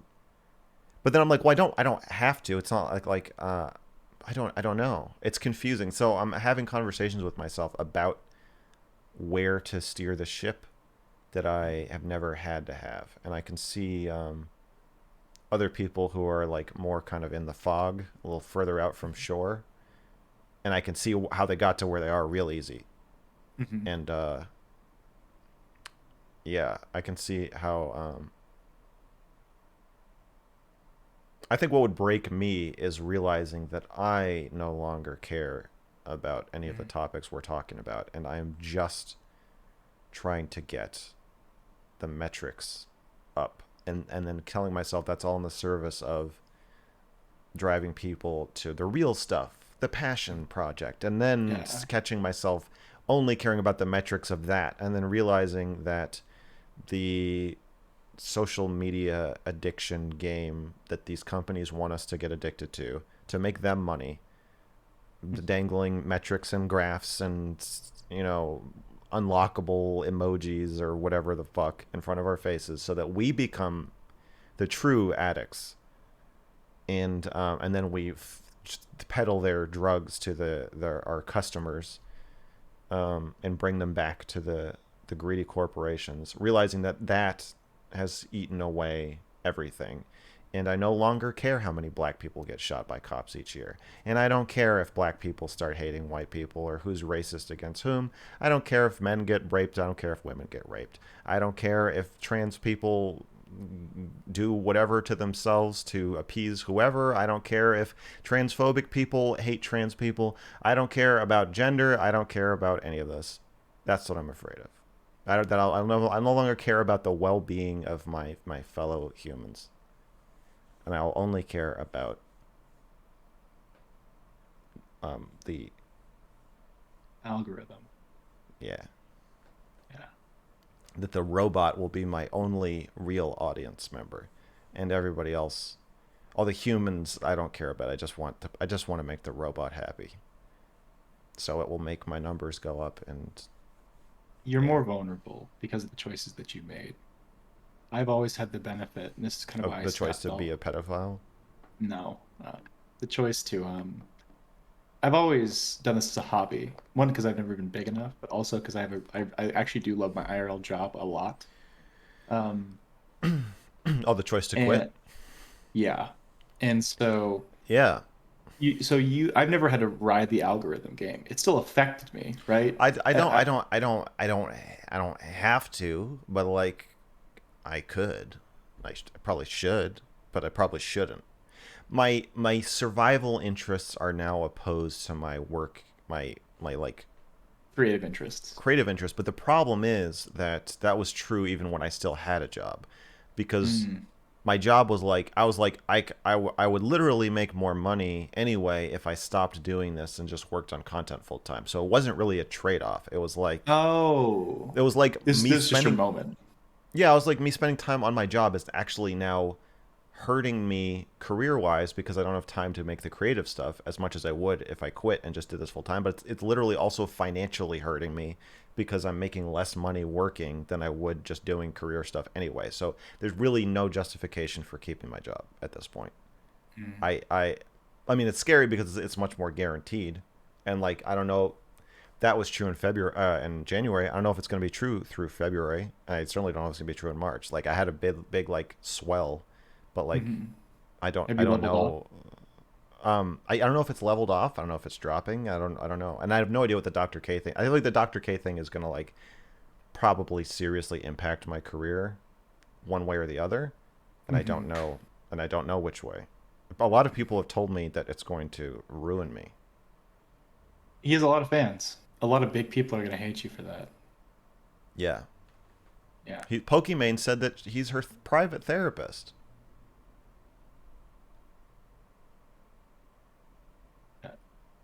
What happens to you if you successfully get Pokimane's private therapist license taken away?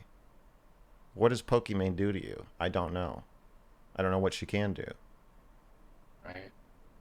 I imagine they'll take the worst things you've said, blast them everywhere, and then assume you're probably going to get banned. Especially if someone's reached like Pokimane, you're probably fucked. I'm not trying to be, because like we're talking about like the size of these fish. Like if you think Destiny's big in terms of like the reach he has like on Twitter, that's nothing Pokimane is a compared. planet eater. Yeah, we're talking yeah, Galactus as opposed to a She's whale. Galactus. Right. Yeah, Destiny's like Magneto. That's fair. Very powerful mutant. Not a Still world human. eater. Still essentially human though. What's your favorite? Do you like comics? No. Oh, that's sad. I love comics and Well, superhero stuff. Watchmen is my And favorite book though. oh, okay. So it's Not an bad. Who's easy your favorite answer. character?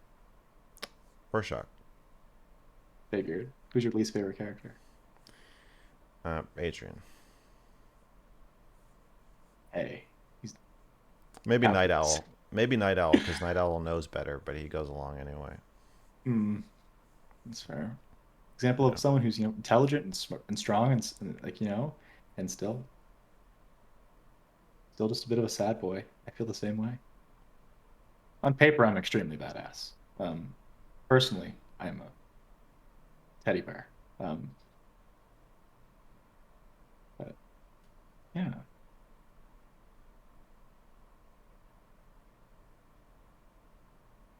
Well, it'd probably be good for my Probably good for my YouTube channel if I get. Well, I'll just start streaming on YouTube if I get banned from Twitch. It probably won't actually matter.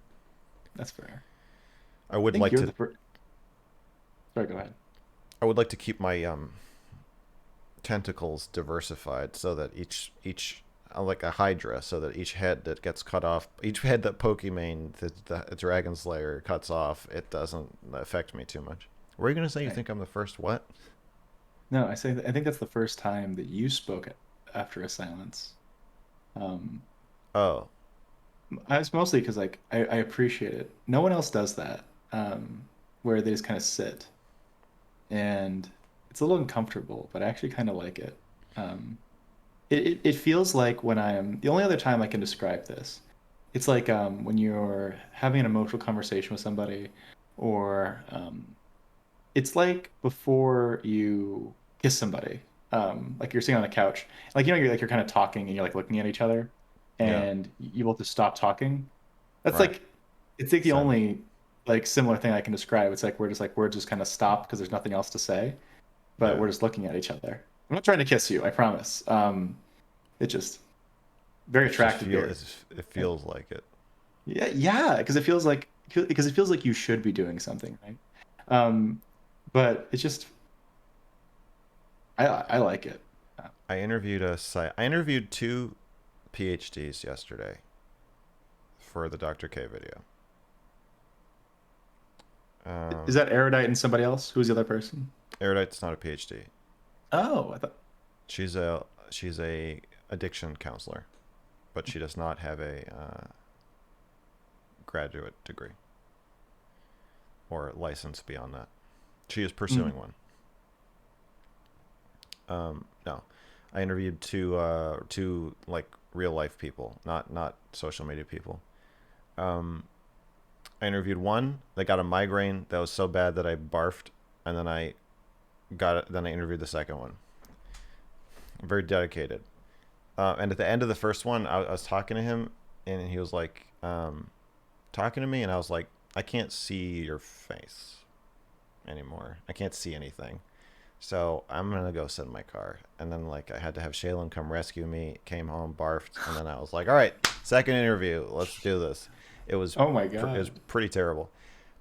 But one of the two said that I was worried that they wouldn't talk to me, because I got to give them my name, and they always Hmm. ask where's this going, and then they got to show them. And so like this has been a problem with trying to like somebody said they wouldn't talk to me because of the allegations against me, Mm. the pedophile allegation. And I'm like, that's not what that's not even an allegation. What's the allegation? That I liked cuties? Like, come on, it's not a crime. What allegation? I haven't allegedly done anything. Um, yeah. So I figured like, well, like maybe they won't. Like I'm always hoping like just look at the, because I send them all clips of Dr. K, like a video Hmm. that's like my video to show professionals like, hey, this is a big fucking problem, and like this is an all hands on deck situation. I need you to just get over the fact that I'm like a weirdo, and like just get on camera and just explain this. And then I have a list of questions that I send. And the question, I'm not asking anybody to comment specifically on Dr. K, because for ethics reasons, you can't comment on like another therapist's ongoing behavior like that. You can file a complaint, but you're not supposed to publicly like talk about it.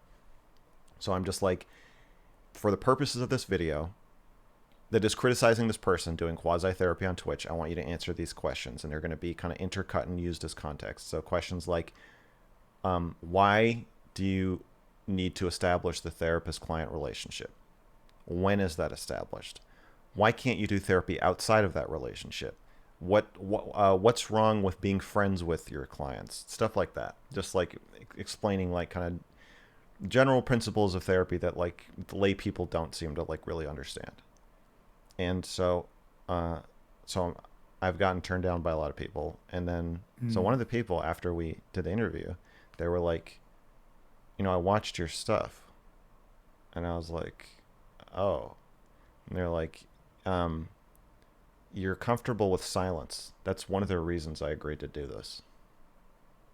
Almost no one is comfortable with silence, but you will allow silences on your in your content, which almost never happens. It is really unique. So it actually got me an interview. Hey, if it works. How many therapists did you have to, sorry, how many psychologists do you have to go through before Somebody you said got this? yes. Yeah. Maybe like 40 or 50 that I've called or emailed. Wow. Um, That's I've got two PhDs, one MD so far. mm. Um, How many do you want? I'm okay with just three. I think that Mhm. I want to paint a picture of consensus. And I know Right. every any psychologist who watches what Dr. K is doing is going to react in horror. That has been the universal reaction. I've not seen a licensed therapist have any reaction other than holy fucking shit. Right. It ranges from holy fucking shit to I can't even watch the video you sent me because it's too horrifying. So I know that whoever I talk to is going to have the same reaction, which was my reaction too. Not that I'm licensed or anything close, but like just like growing up around it and knowing enough therapists, I know that that will be the general consensus. I So I got just you. have to find enough people who are willing to do that, but I have to do it kind of soon. I think time's running out before it starts to seem Or it feels weird. It's like, yo, Max, like we're where's the Dr. K video? We've kind been of waiting.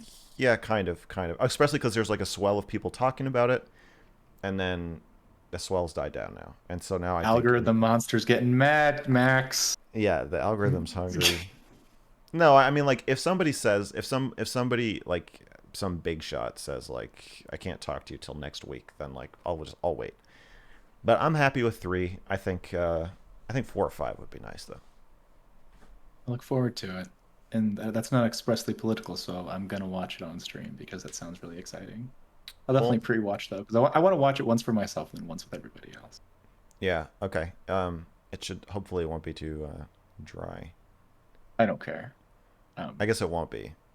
I've listened to audiobooks about the Black Swan theory. Um, Okay, well then you'll be fine. like yeah, like it doesn't. I can do extremely boring stuff. Twitch is my fun time, but I do real stuff for work. Yeah. And this sounds like crack. I'm very excited. I'm not to say I'm not personally invested. I've had a good amount of therapy in my life to help me with some stuff. Yeah, And I feel protective of like the yeah, as somebody who's been to therapy myself, I feel protective of the field. It feels like it's under attack. I'm excited. I just the biggest thing I can imagine, I know you've probably heard this a million times. I think the nature of like getting someone to open up in therapy is so like twisted by the concept of like viewership. Whereas like you want Right. rises out of people. And that just feels like the opposite. I've had so many therapy sessions like when I was younger. I got bullied like relentlessly in middle school, like the point where I wanted to like die. Um, and it took a long time for me to tell my therapist that. It took like several sessions, like even like broach that kind of like thing. And the fact that like people can like have those in a single session and it's not like in any way like encouraged, or I feel like it's almost like this feels so odd. Not saying that someone can't like share things on the first day of their therapist. I've done that too. But it just feels like all the incentives are wrong. In his first session with Reckful, Dr. K's like, "You said you were depressed as a child. Tell me about your childhood." And he's like, okay, well, I guess when I was in high school, I used to listen to like a lot of like singers who would like try to kill themselves. I like idolize them, and Dr. K's like, sounds like you were emo, not depressed. He's like, well, I thought I really I relate a lot to their lyrics, and he's like, well, how so? What'd you relate to about their lyrics? And he's like, just like the feeling that that life's meaningless, and Dr. K's like, I'm trying to find where the money is here. And Reckful's like, oh, okay. Well, when I was 16, I took 22 sleeping pills and I drank a bottle of wine and I tied a bag over my head and I went to sleep. And he's like, okay, Yeah, tell me about that. He's like, when I woke up, I torn the bag off. I was still alive. He's like, do you remember why you wanted to die? And it's like, Jesus fucking Christ, dude. It's not how Like it's you, supposed to go. no, like you said, that all that could have, like, he's talking about the music lyrics for a reason because he doesn't want to talk about the bag over his head. You're telling him it's too boring. Like that could have been, like you said, that could have been 7 sessions before he was ready to talk about that, but or not. But like it's a huge fucking, it's a huge risk you're taking when you start pushing people like that for content. Yeah. And yeah, you get all confused about why you're saying what you're saying. Scary shit. Yeah.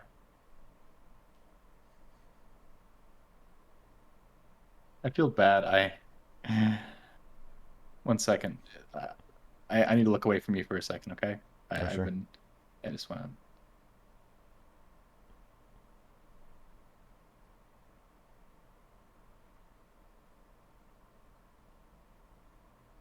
Um, I I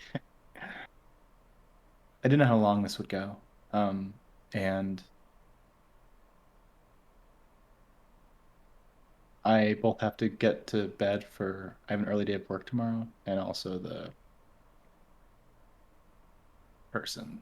I want to. I want to talk to them. I'm sorry. I'll I be honest with understand. you. No, that's fine. I I appreciated not. your time. I want to be. You're not. I This was appreciate really your nice. time, and go do what you gotta do. I appreciate your time, and we should talk more. Not this. I'm not good content. I don't want to fuck you in the algorithm, but I appreciate this. And Okay. I appreciate Yeah. this conversation. Yeah. We'll keep talking. All right. Have a good one. Okay. All right. You too. Yeah. Bye. Bye.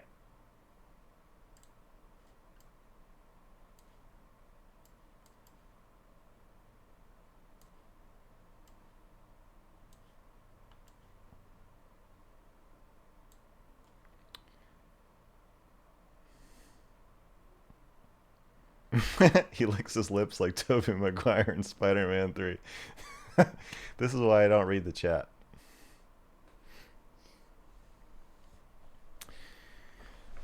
Yeah, I'm gonna talk to you guys for a bit, and then I must also go. What did you think of the conversation, Mr. Girl? I thought it was good. Definitely, there's some underlying tension at some parts, and well, my camera's crooked. Gotta fix that. Wait, a camera is crooked. It's it's tilted that way. Okay.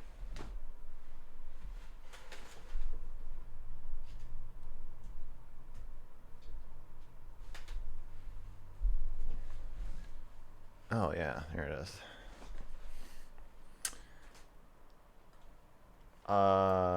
Okay, the conversation had some tense moments for sure, and I appreciated us talking about that directly. And I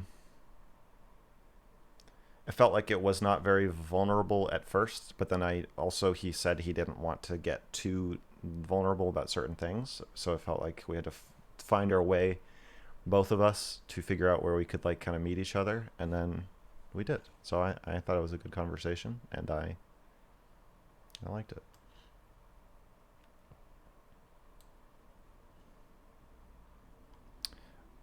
I gotta go for real. Yeah. Good night. Good night, Hans. We know. We know you gotta go. No one's doubting you. Take care of yourself. Take care of you and yours. Really hoping you don't get Twitch partner so you stream on YouTube. Yeah, I can understand that. Maybe I won't. What color are your panties? I can't answer that question.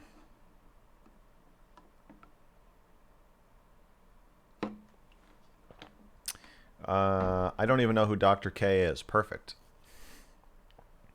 Then I'll just... I'll tell you who Dr. K is. I'm an unbiased source of information. Which Metal Gear is the best? I've never played any of them. Have you ever tried on girl pants? Yes. He doesn't answer questions about his clothes. That's true. I deflect. I avoid questions about my body and clothing. Can you answer what color her panties are? The androids? The correct answer was white. The android strippers had white panties. Mr. Girl, do you think Vosh is scary? Kind of. Yeah, actually I do. The way he said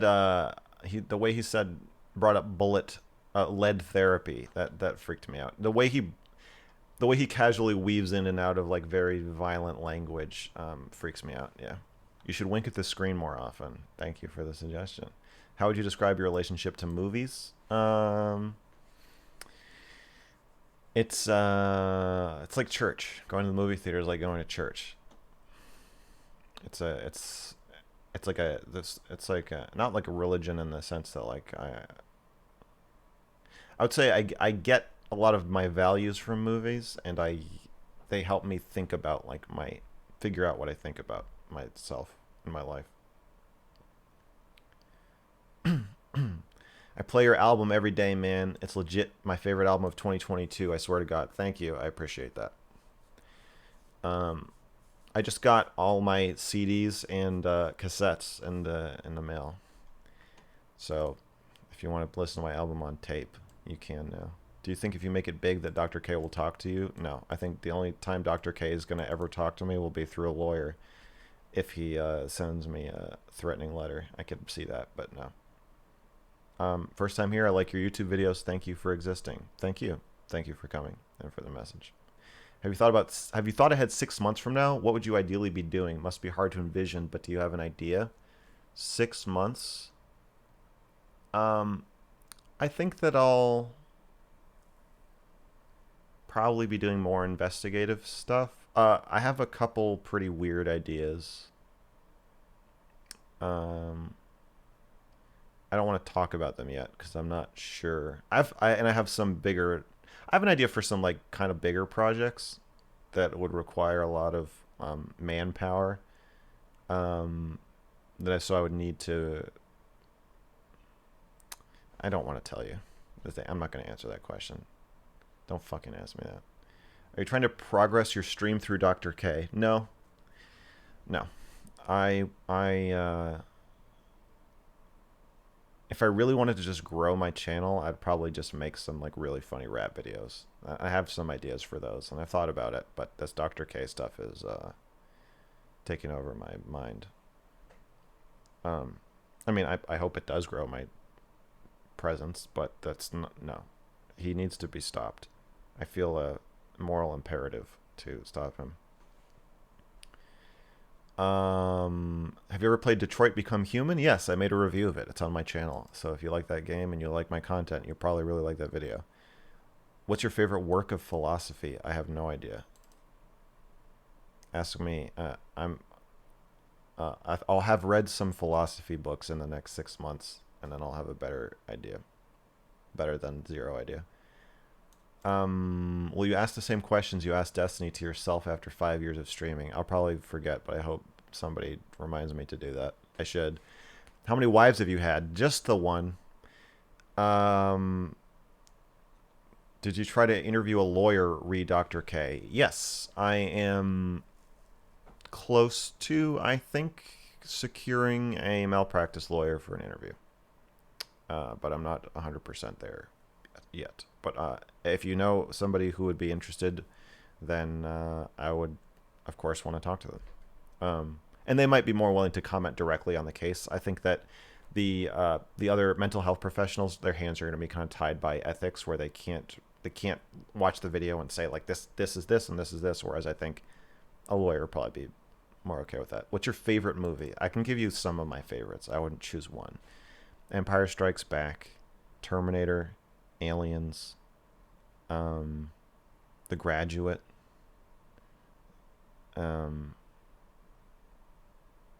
Invasion of the Body Snatchers, 1978. Those are some of my favorites.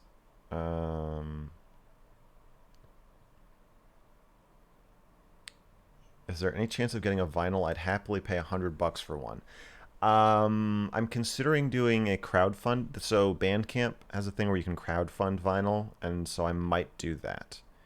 Um, I was gonna just buy them, but it's like quite a gamble. It's like quite a lot of money to do your own private pressing, even if you're only doing a couple hundred. So for now, no, but it could happen. Is Destiny invited to your panel? Um, Not this one. This one is, I think, just going to be three women talking about body image. Um, but of course, you know, I'm interested in collaborating with Destiny on panels, of course. I hear a lot of stories where patients quit therapy because they have issues with their therapist, but they didn't give any feedback. Do therapists not have any technique system to get feedback as part of their training? It seems rather important. I think most therapists will say, like, you can talk to me, let me know if blah blah blah, but um, it doesn't seem. Yeah, it's an interesting problem. It does seem like a lot of people just don't speak up to their therapist, and the therapist yeah, I agree. It doesn't seem like an integral, obvious part of therapy where it's like, of course, the person is going to get upset with me, and we'll need to talk about that. It doesn't seem to be super assumed by everybody, and maybe it should be. Should you call out a friend if you think they're manipulating someone else for their time? The response I get is, "It's none of your business." I don't know. I think rather than calling out, I try to stick more to just talking about my feelings. So if a friend of mine is treating somebody else in a way that's giving me an emotional response, I probably would just stick to, I want to talk about how I feel about this, and that way it's not telling them what to do. I feel like it's good to separate conversations where you're talking about your feelings from conversations where you're telling somebody else what to do, because then in order to listen to you or empathize with you, they also have to let you kind of control them. Wait, so are you like a journalist? I think so. Do Jordan Peterson next.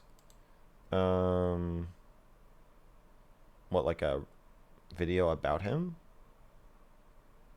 Um, I don't feel so critical. I feel critical of like the cult formation around him, but I don't feel like I need to like lunge at him in the same way. I don't feel like I have a moral imperative to try to stop Jordan Peterson from doing what he's doing. And I like some of what he does. Mr. Girl coaching coming soon. That's right. That's right. Why exactly are you so obsessed over the Wreckful Dr. K situation? Well, I think I've said a bunch of these, but to make a compact list, um, I was raised by my father's a psychologist, my grandfather is a psychologist, and so I care about the field personally on a personal level. I have a bachelor's in psychology, so I have some basic knowledge of ethics. I have friends who are psychologists and therapists. Um, I feel that Dr. K is not the nice, friendly, helpful guy that he's painted himself out to be. I think he's actually kind of dangerous. I think he's hurting people, and now someone is dead, and no one seems to be holding him accountable for that. Even the videos that are purporting to hold him accountable are still not holding him accountable. And I think that there's probably a big knowledge gap between people who can speak, or let's say there's people who can speak about this publicly and authoritatively. Those are professionals, but they don't watch Twitch or YouTube so much. And then there's people on Twitch and YouTube who don't, the lay people who don't inherently understand why what he's doing is so incredibly dangerous and like abusive. And so there's a very small overlap, and I feel like I'm probably uniquely suited to address this in a way that might actually also. Then there's people who just don't want to touch it because he's got so many fans and he's so beloved by almost everybody who knows of him seems to love him. So it's just like there's so many different kind of overlapping things that would push someone away from talking about this, and I'm like right in the middle. So it feels really important to do this because I fear that nobody else will. Um, yeah. And he kind of reminds me of my father in a way that I hate, in a that manipulative, always playing the good guy while while not being a good guy way. You are the Joker to Dr. K's Batman. No. I'm the Joker. I'm Batman, and Dr. K is Scarecrow. What's your opinion on telling suicidal people about reincarnation? I don't have much of an. I understand he said that, and it's the problem with that is that I think that it's narcissistic. The problem with him doing that is he's just talking about himself. He's not really connecting to what Reckful was saying or making space for him. I think that saying he convinced him that he's not really going to die if he kills himself is a little thin and superficial, which is part of my problem with Slush's video and some of the other commentary on him, where it's like that's a fair critique, but the real problem is the blurry boundaries, the total disregard of ethics, the setting up a relationship with Reckful that's more to serve himself rather than to serve Reckful. Like those things are like really problematic, but they're not as easy to just point out. So that's why I want to make the video to kind of really nail down like the moments that are truly really, really irresponsible and dangerous. And so that's a little weird, but it's just like, I don't know. Do you have a favorite movie that isn't over 20 years old? Fuck you.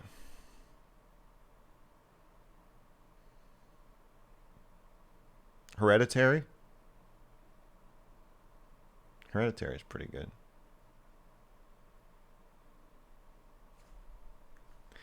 Do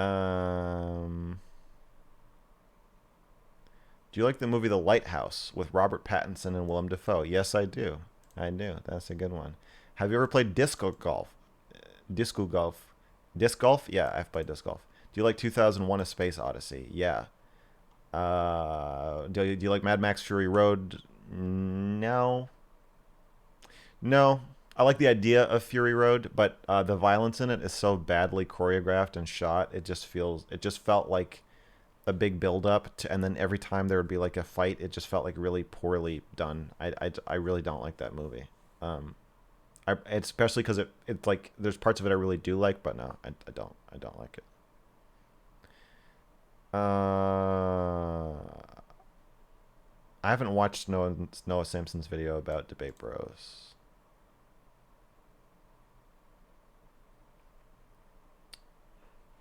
Do you prefer Snickers? Oh, I'm not going to say that. What do you think of doctors that give advice on the radio, such as Dr. Drew and Dr. Laura? I don't have a big problem with that.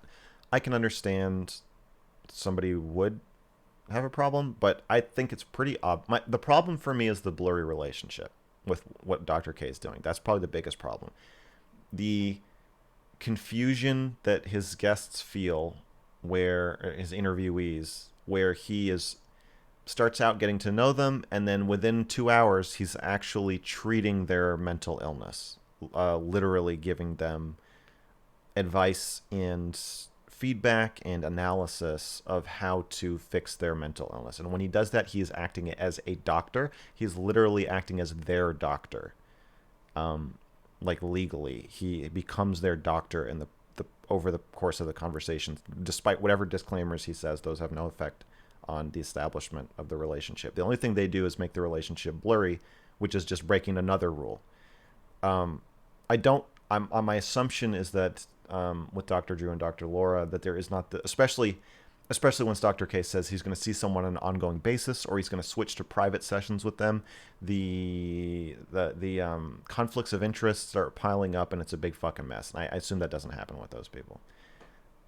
I like that you are unhinged. Thank you. I am Mr. Freeze. Dr. K is Solomon Grundy. Why is the video taking so long? It's not taking so long. I have a lot of editing and interviews to do. It should be out this weekend, which should be fucking like a record time. I'm fast. How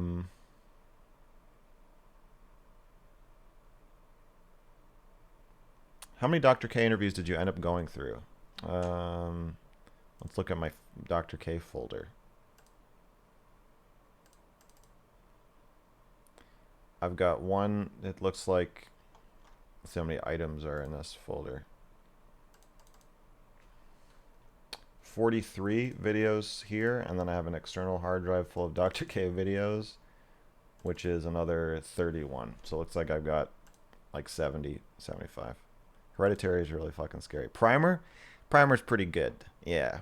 It's so clunky and kind of badly made in some parts that I can't recommend it as one of my favorite movies, and it's also kind of boring, but it's pretty cool. I like Primer. What's that movie? There's a movie kind of like Primer. I can't remember what it's called. It's like a time travel movie where the guy has like a bandage wrapped around his face. I don't remember what it's called. It was on Netflix like 10 years ago. Lars von Trier, yeah, Antichrist, good one. Big fan of Antichrist.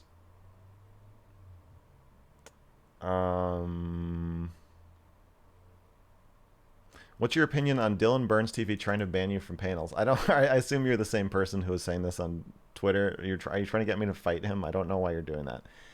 If Dylan Burns wants to ban me from panels, that's fine. I have seen no proof of this. If somebody will send me evidence of it, then I will viciously attack him in public.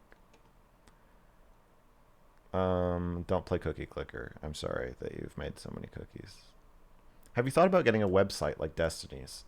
I think someone in my Discord was talking about just making me one. But I have not thought about actually doing anything to make that happen. I'm just so busy right now. I think after the Dr. K thing, I will kind of like take stock of more administrative stuff I might need to do. The release of this video is starting to look like the release of Trump's tax returns. You're going to have to sue me just to see this video. You're going to have to drag me to Congress. Do you notice that Dr. K ever offered private therapy to a random or very small streamer? Curious, because if not, it seems like clout chasing trauma. I don't know. I don't see. Yeah, I think it's pretty obvious that any private therapy he's doing is part of a unspoken bartering agreement. Any private therapy he's doing with streamers, it seems to be part of a bartering agreement in exchange for exposure. And like, I don't know how many streamers he is the private therapy of, but being Pokemon's private therapist and being a Twitch streamer on the same platform as her, and having a business relationship with Twitch where his company is connected to Twitch, where if you get partnered on Twitch, you get 8 free sessions, I think, with creator coaches. It's a huge conflict of interest. It's a big mess, and Pokemon is the victim there, 100%. Do you think you'll ever do a video about OnlyFans? Yes, that's a good idea. I'm gonna put that on my video list. My list of video ideas. That's a great idea. Video ideas.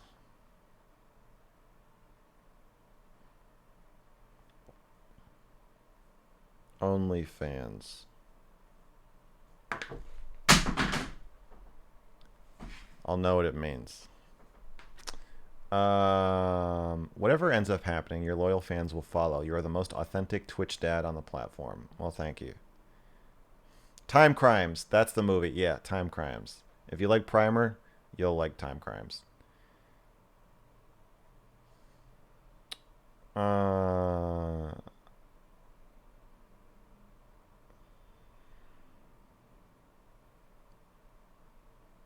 OnlyFans research stream. Oh yeah, I gotta get a budget together. That's gonna be an expensive.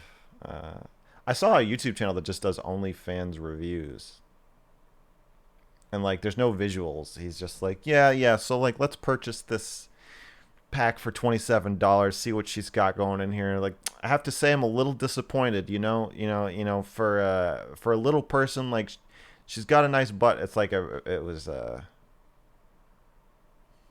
pretty interesting. Has Destiny had a take on this whole Dr. K thing? Some of my fans have told me that he said that I'm unhinged. His take, I think, is that Dr. K is a net good, and that I'm unhinged. That seems to be the summary, I think. Um, Disclaimers mean something when you are a health coach and clients think you can make exercise and meal plans that will cure their diabetes. When you said about disclaimers blurring relationships is incorrect. No. A disclaimer does not mean anything if you say, uh, I'm just a health coach. I can't give you advice like a doctor would. So that's my disclaimer, and I'm going to now proceed to give you advice just like a doctor would. The disclaimer is meant to tell the person, if you ask me for this kind of professional advice, I can't give it to you because it's beyond my purview. The disclaimer does not make it so that you can just do whatever and it's fine because you had a disclaimer. The disclaimer just and with a therapy relationship, if you're doing therapy with somebody, just because you said you weren't, that actually just further blurs the relationship. That's actually just you breaking another guideline. It doesn't protect you from anything. Is there an issue that men specifically face that you think doesn't get talked about enough? Probably the main ones that like men's rights activists talk about, where like men are more likely to get assaulted or killed. Um, Probably that. Probably the idea that like if you're a woman walking alone at night, you're in danger. I think there's a narrative that women are more likely to get attacked or murdered than men in the United States, and I don't think that's true like at all. Last time I checked, that was just not true. But I don't have the statistics in front of me. But my understanding is that if you're a man, you're much more likely to be assaulted or murdered. Why did you tweet you think you've been manic or unhinged lately? What have you done that is like that? Oh, people just keep saying I'm unhinged or manic. Well, a lot of my tweets have been kind of unhinged and manic, and so I thought it would be funny to acknowledge that. Um, Destiny said you were a little unhinged, not fully unhinged for the record. Yeah, well, we're just fucking getting started, so we'll get him. We'll get him to say I'm fully unhinged. I'm guessing you don't care about net good. You hate individual actions no matter what. Yeah, if you're a heart surgeon who's saved 1,000 lives, but then you like murder a child, I think you should. I like I. It's insane. Talking about net good when you're talking about serious ethics violations, I think is absurd. I don't think. I don't even understand why it's entering the conversation. Um, in addition, I don't think Dr. K is a net good or can be framed as such in any way. I think he makes people feel good, and that makes them think that he's helping them. And I don't think he's helping them. I think that he kind of brainwashes people into his cult and makes them think differently in a way that provides a big distraction and relief from their problems. But I don't think what he's doing is good overall anyway. Even the parts that people say are good. The only good thing he does is get gamers to think about their mental health and hopefully seek treatment for that, and not from him. Yeah. I know I'm talking so fast. I'm like trying to keep up with the chat, but it's impossible. I think I gotta take it easy. Hypothetically, if Dr. K was cleared of all malfeasance by an ethics board, would you continue the crusade against him on principle? I think I would have to switch to a crusade against the ethics board at that point. I'd probably continue a crusade against his business. I might make a healthy gamer video after the Dr. K video. And then I might make a more personal video about my own like freakouts about Dr. K. But if the board clears him, I mean, then I think it's time to go after the board. Are you only using the American Psychiatric Association's ethics code and concluding that Dr. K acted unethically, or is there another source of ethical guidelines you're drawing from? I think the American Psychological Association. I don't know if they have their own ethics code, but I think they have the same rules around blurry boundaries and stuff. My light is flickering. I'm gonna figure out why.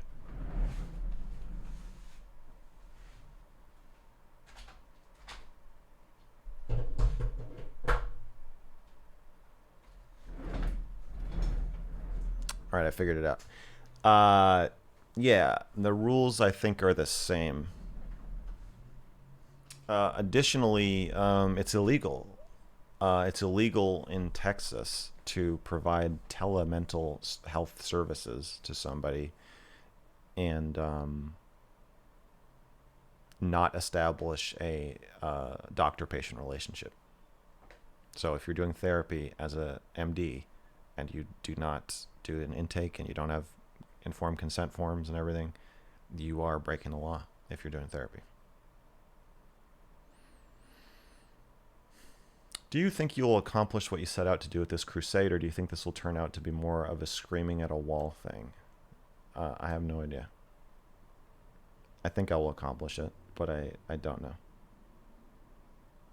Do you think what Dr. K is doing what you would consider is counseling? I would consider it therapy. I think he's doing therapy with people.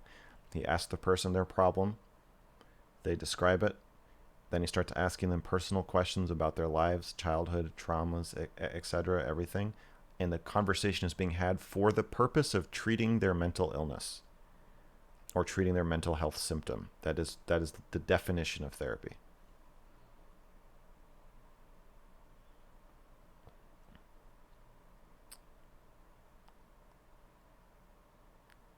Would you be willing to talk to someone who is experienced in the field about this, like a counselor or someone with psych experience who can maybe add some nuance to the ethics conversation? Sure. If you mean talk to someone on stream, yeah. I interviewed 2 psychologists yesterday for the video, so the video will certainly have professional opinions in it, 100%.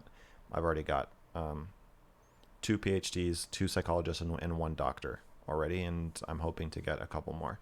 If you're talking about on stream, yeah, I'm definitely open to that. If I got any volunteers. You got them Amazon Essentials lights? No, no, no. What do I use for lighting?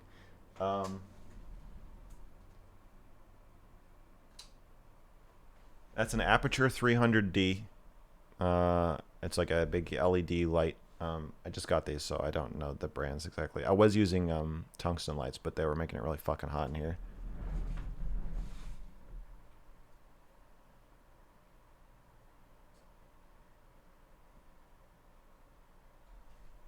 I don't know what brand this is. It's an ICANN. I don't know what model number it is. I mean, but they're pretty nice. You can change the color temperature on them and stuff. It's pretty cool.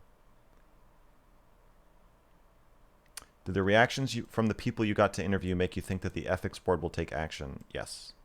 The reaction of every professional I've told about this situation has been everyone I'm talking to is reacting the same way I am. They're like, this is a fucking 5-alarm fire. This person needs to stop doing this immediately. Are they licensed to practice therapy like an LPC, or have they just achieved degrees like PsyD? They are both PhDs. The 2 psychologists. Should I use Ableton Live? It's really expensive, so I don't know. I don't know that much about music software, honestly. Has any clinician that you've interviewed so far disagreed with your conclusion? No. Would I include those people in your video? Yes. I'm not going to edit. If somebody agrees to the interview, their opinion is going in the video. I'm not cherry picking. The lighting is way better than most streamers. Yeah, people skimp on lights. This light is a $900 light new. I think I got this light, and I got 2 of the panels. I got the 3 lights for $1,200 used. Yeah, they're fucking expensive. So don't tell me Amazon expensive shit. I spent like all the money I made out of the big swell in January. I spent on like shit to make my shit better. Not all of it, but not a lot of it. The PhDs are licensed as psychologists. Yes, the PhDs are licensed psychologists. Yes.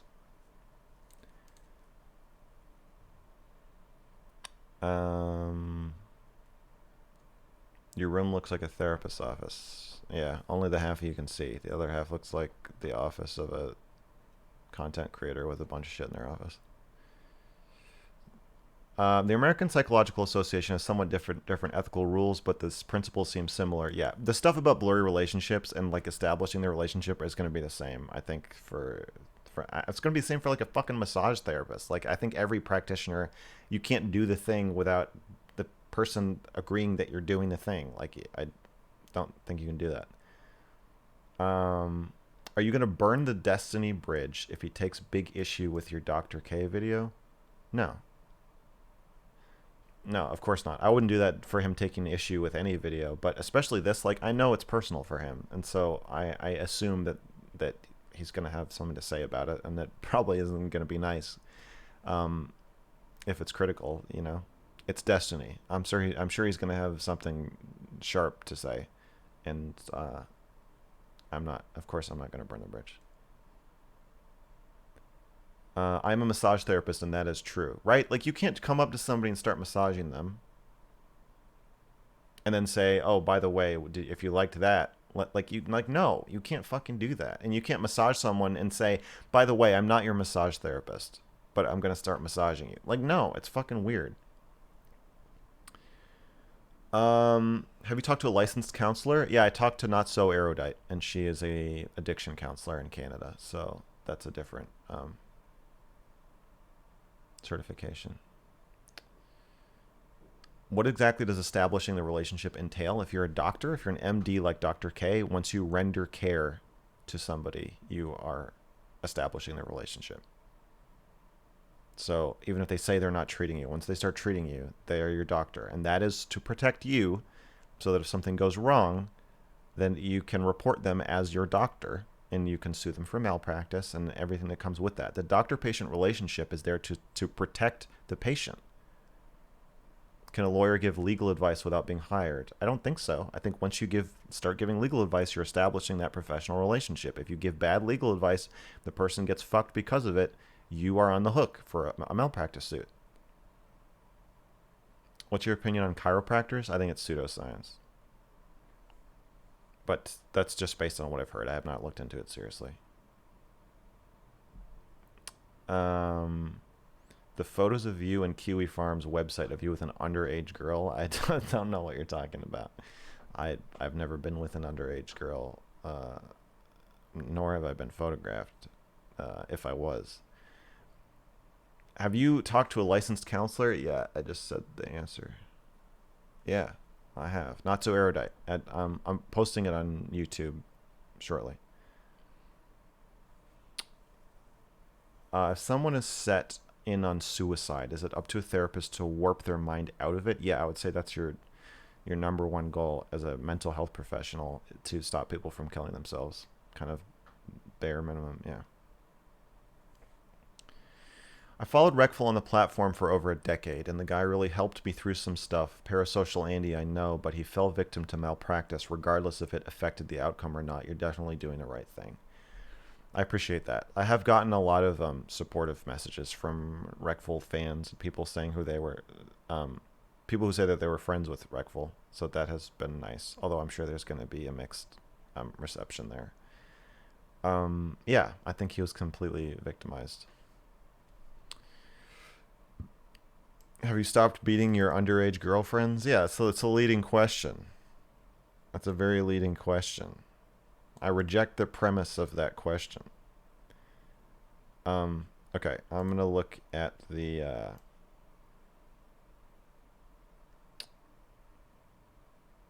how much easier would it be to make your case if Dr. K was unlikable? The environment created by people defending him allows for therapists with worse intentions to take advantage. Yeah, definitely. The intentions don't matter, and how likable he is. Honestly, I think that will make it easier to make my case in a professional setting, because like, professional psychologists are really wary of somebody who surrounds themselves with yes men and has like a cult and like everybody loves them. That shit, they're not going to like that. But to make my case to you guys, it's much harder because he is very likable. All right, I'm going to read these donations.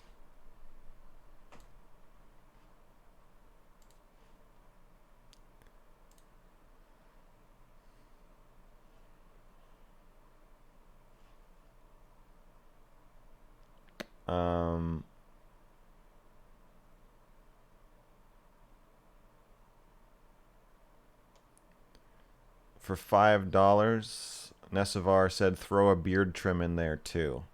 Thank you. This was in addition to your haircut comment, so I appreciate your feedback. Professor Ragnar gave me $3. I need to know what the fuck you're saying in that one bar in Hi Cuties. Geniuses of no help. Heinously chasing anus. My penis is aiming me. Too late to be placing me. In a facility like GoldenEye. Can't stop my antics. That line. That's the one you're talking about. Don't the rules say you have to be malicious to be acting unethically? No. You can't fuck your patients if you think it's going to help them. No.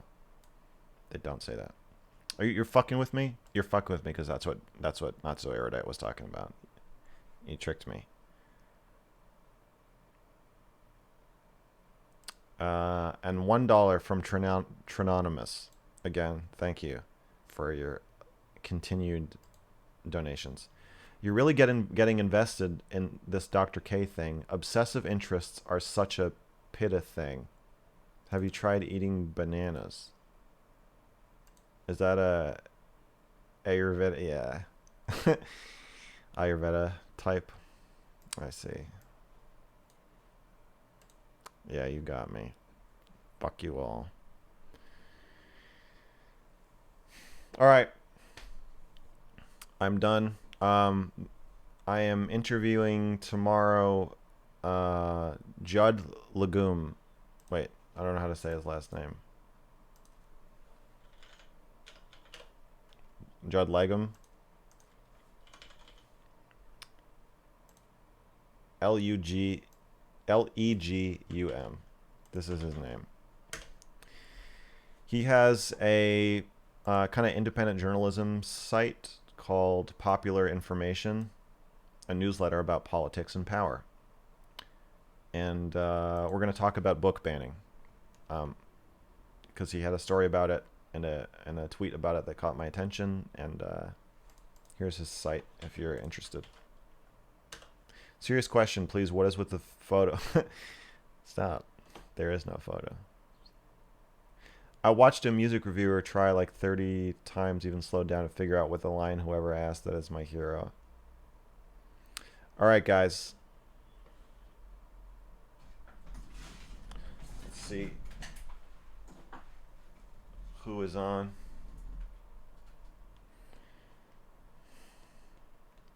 See who we're rating. I think we know who we're rating. Oh, she's in a panel. All right. All right. Be good to your Auntie Stardust.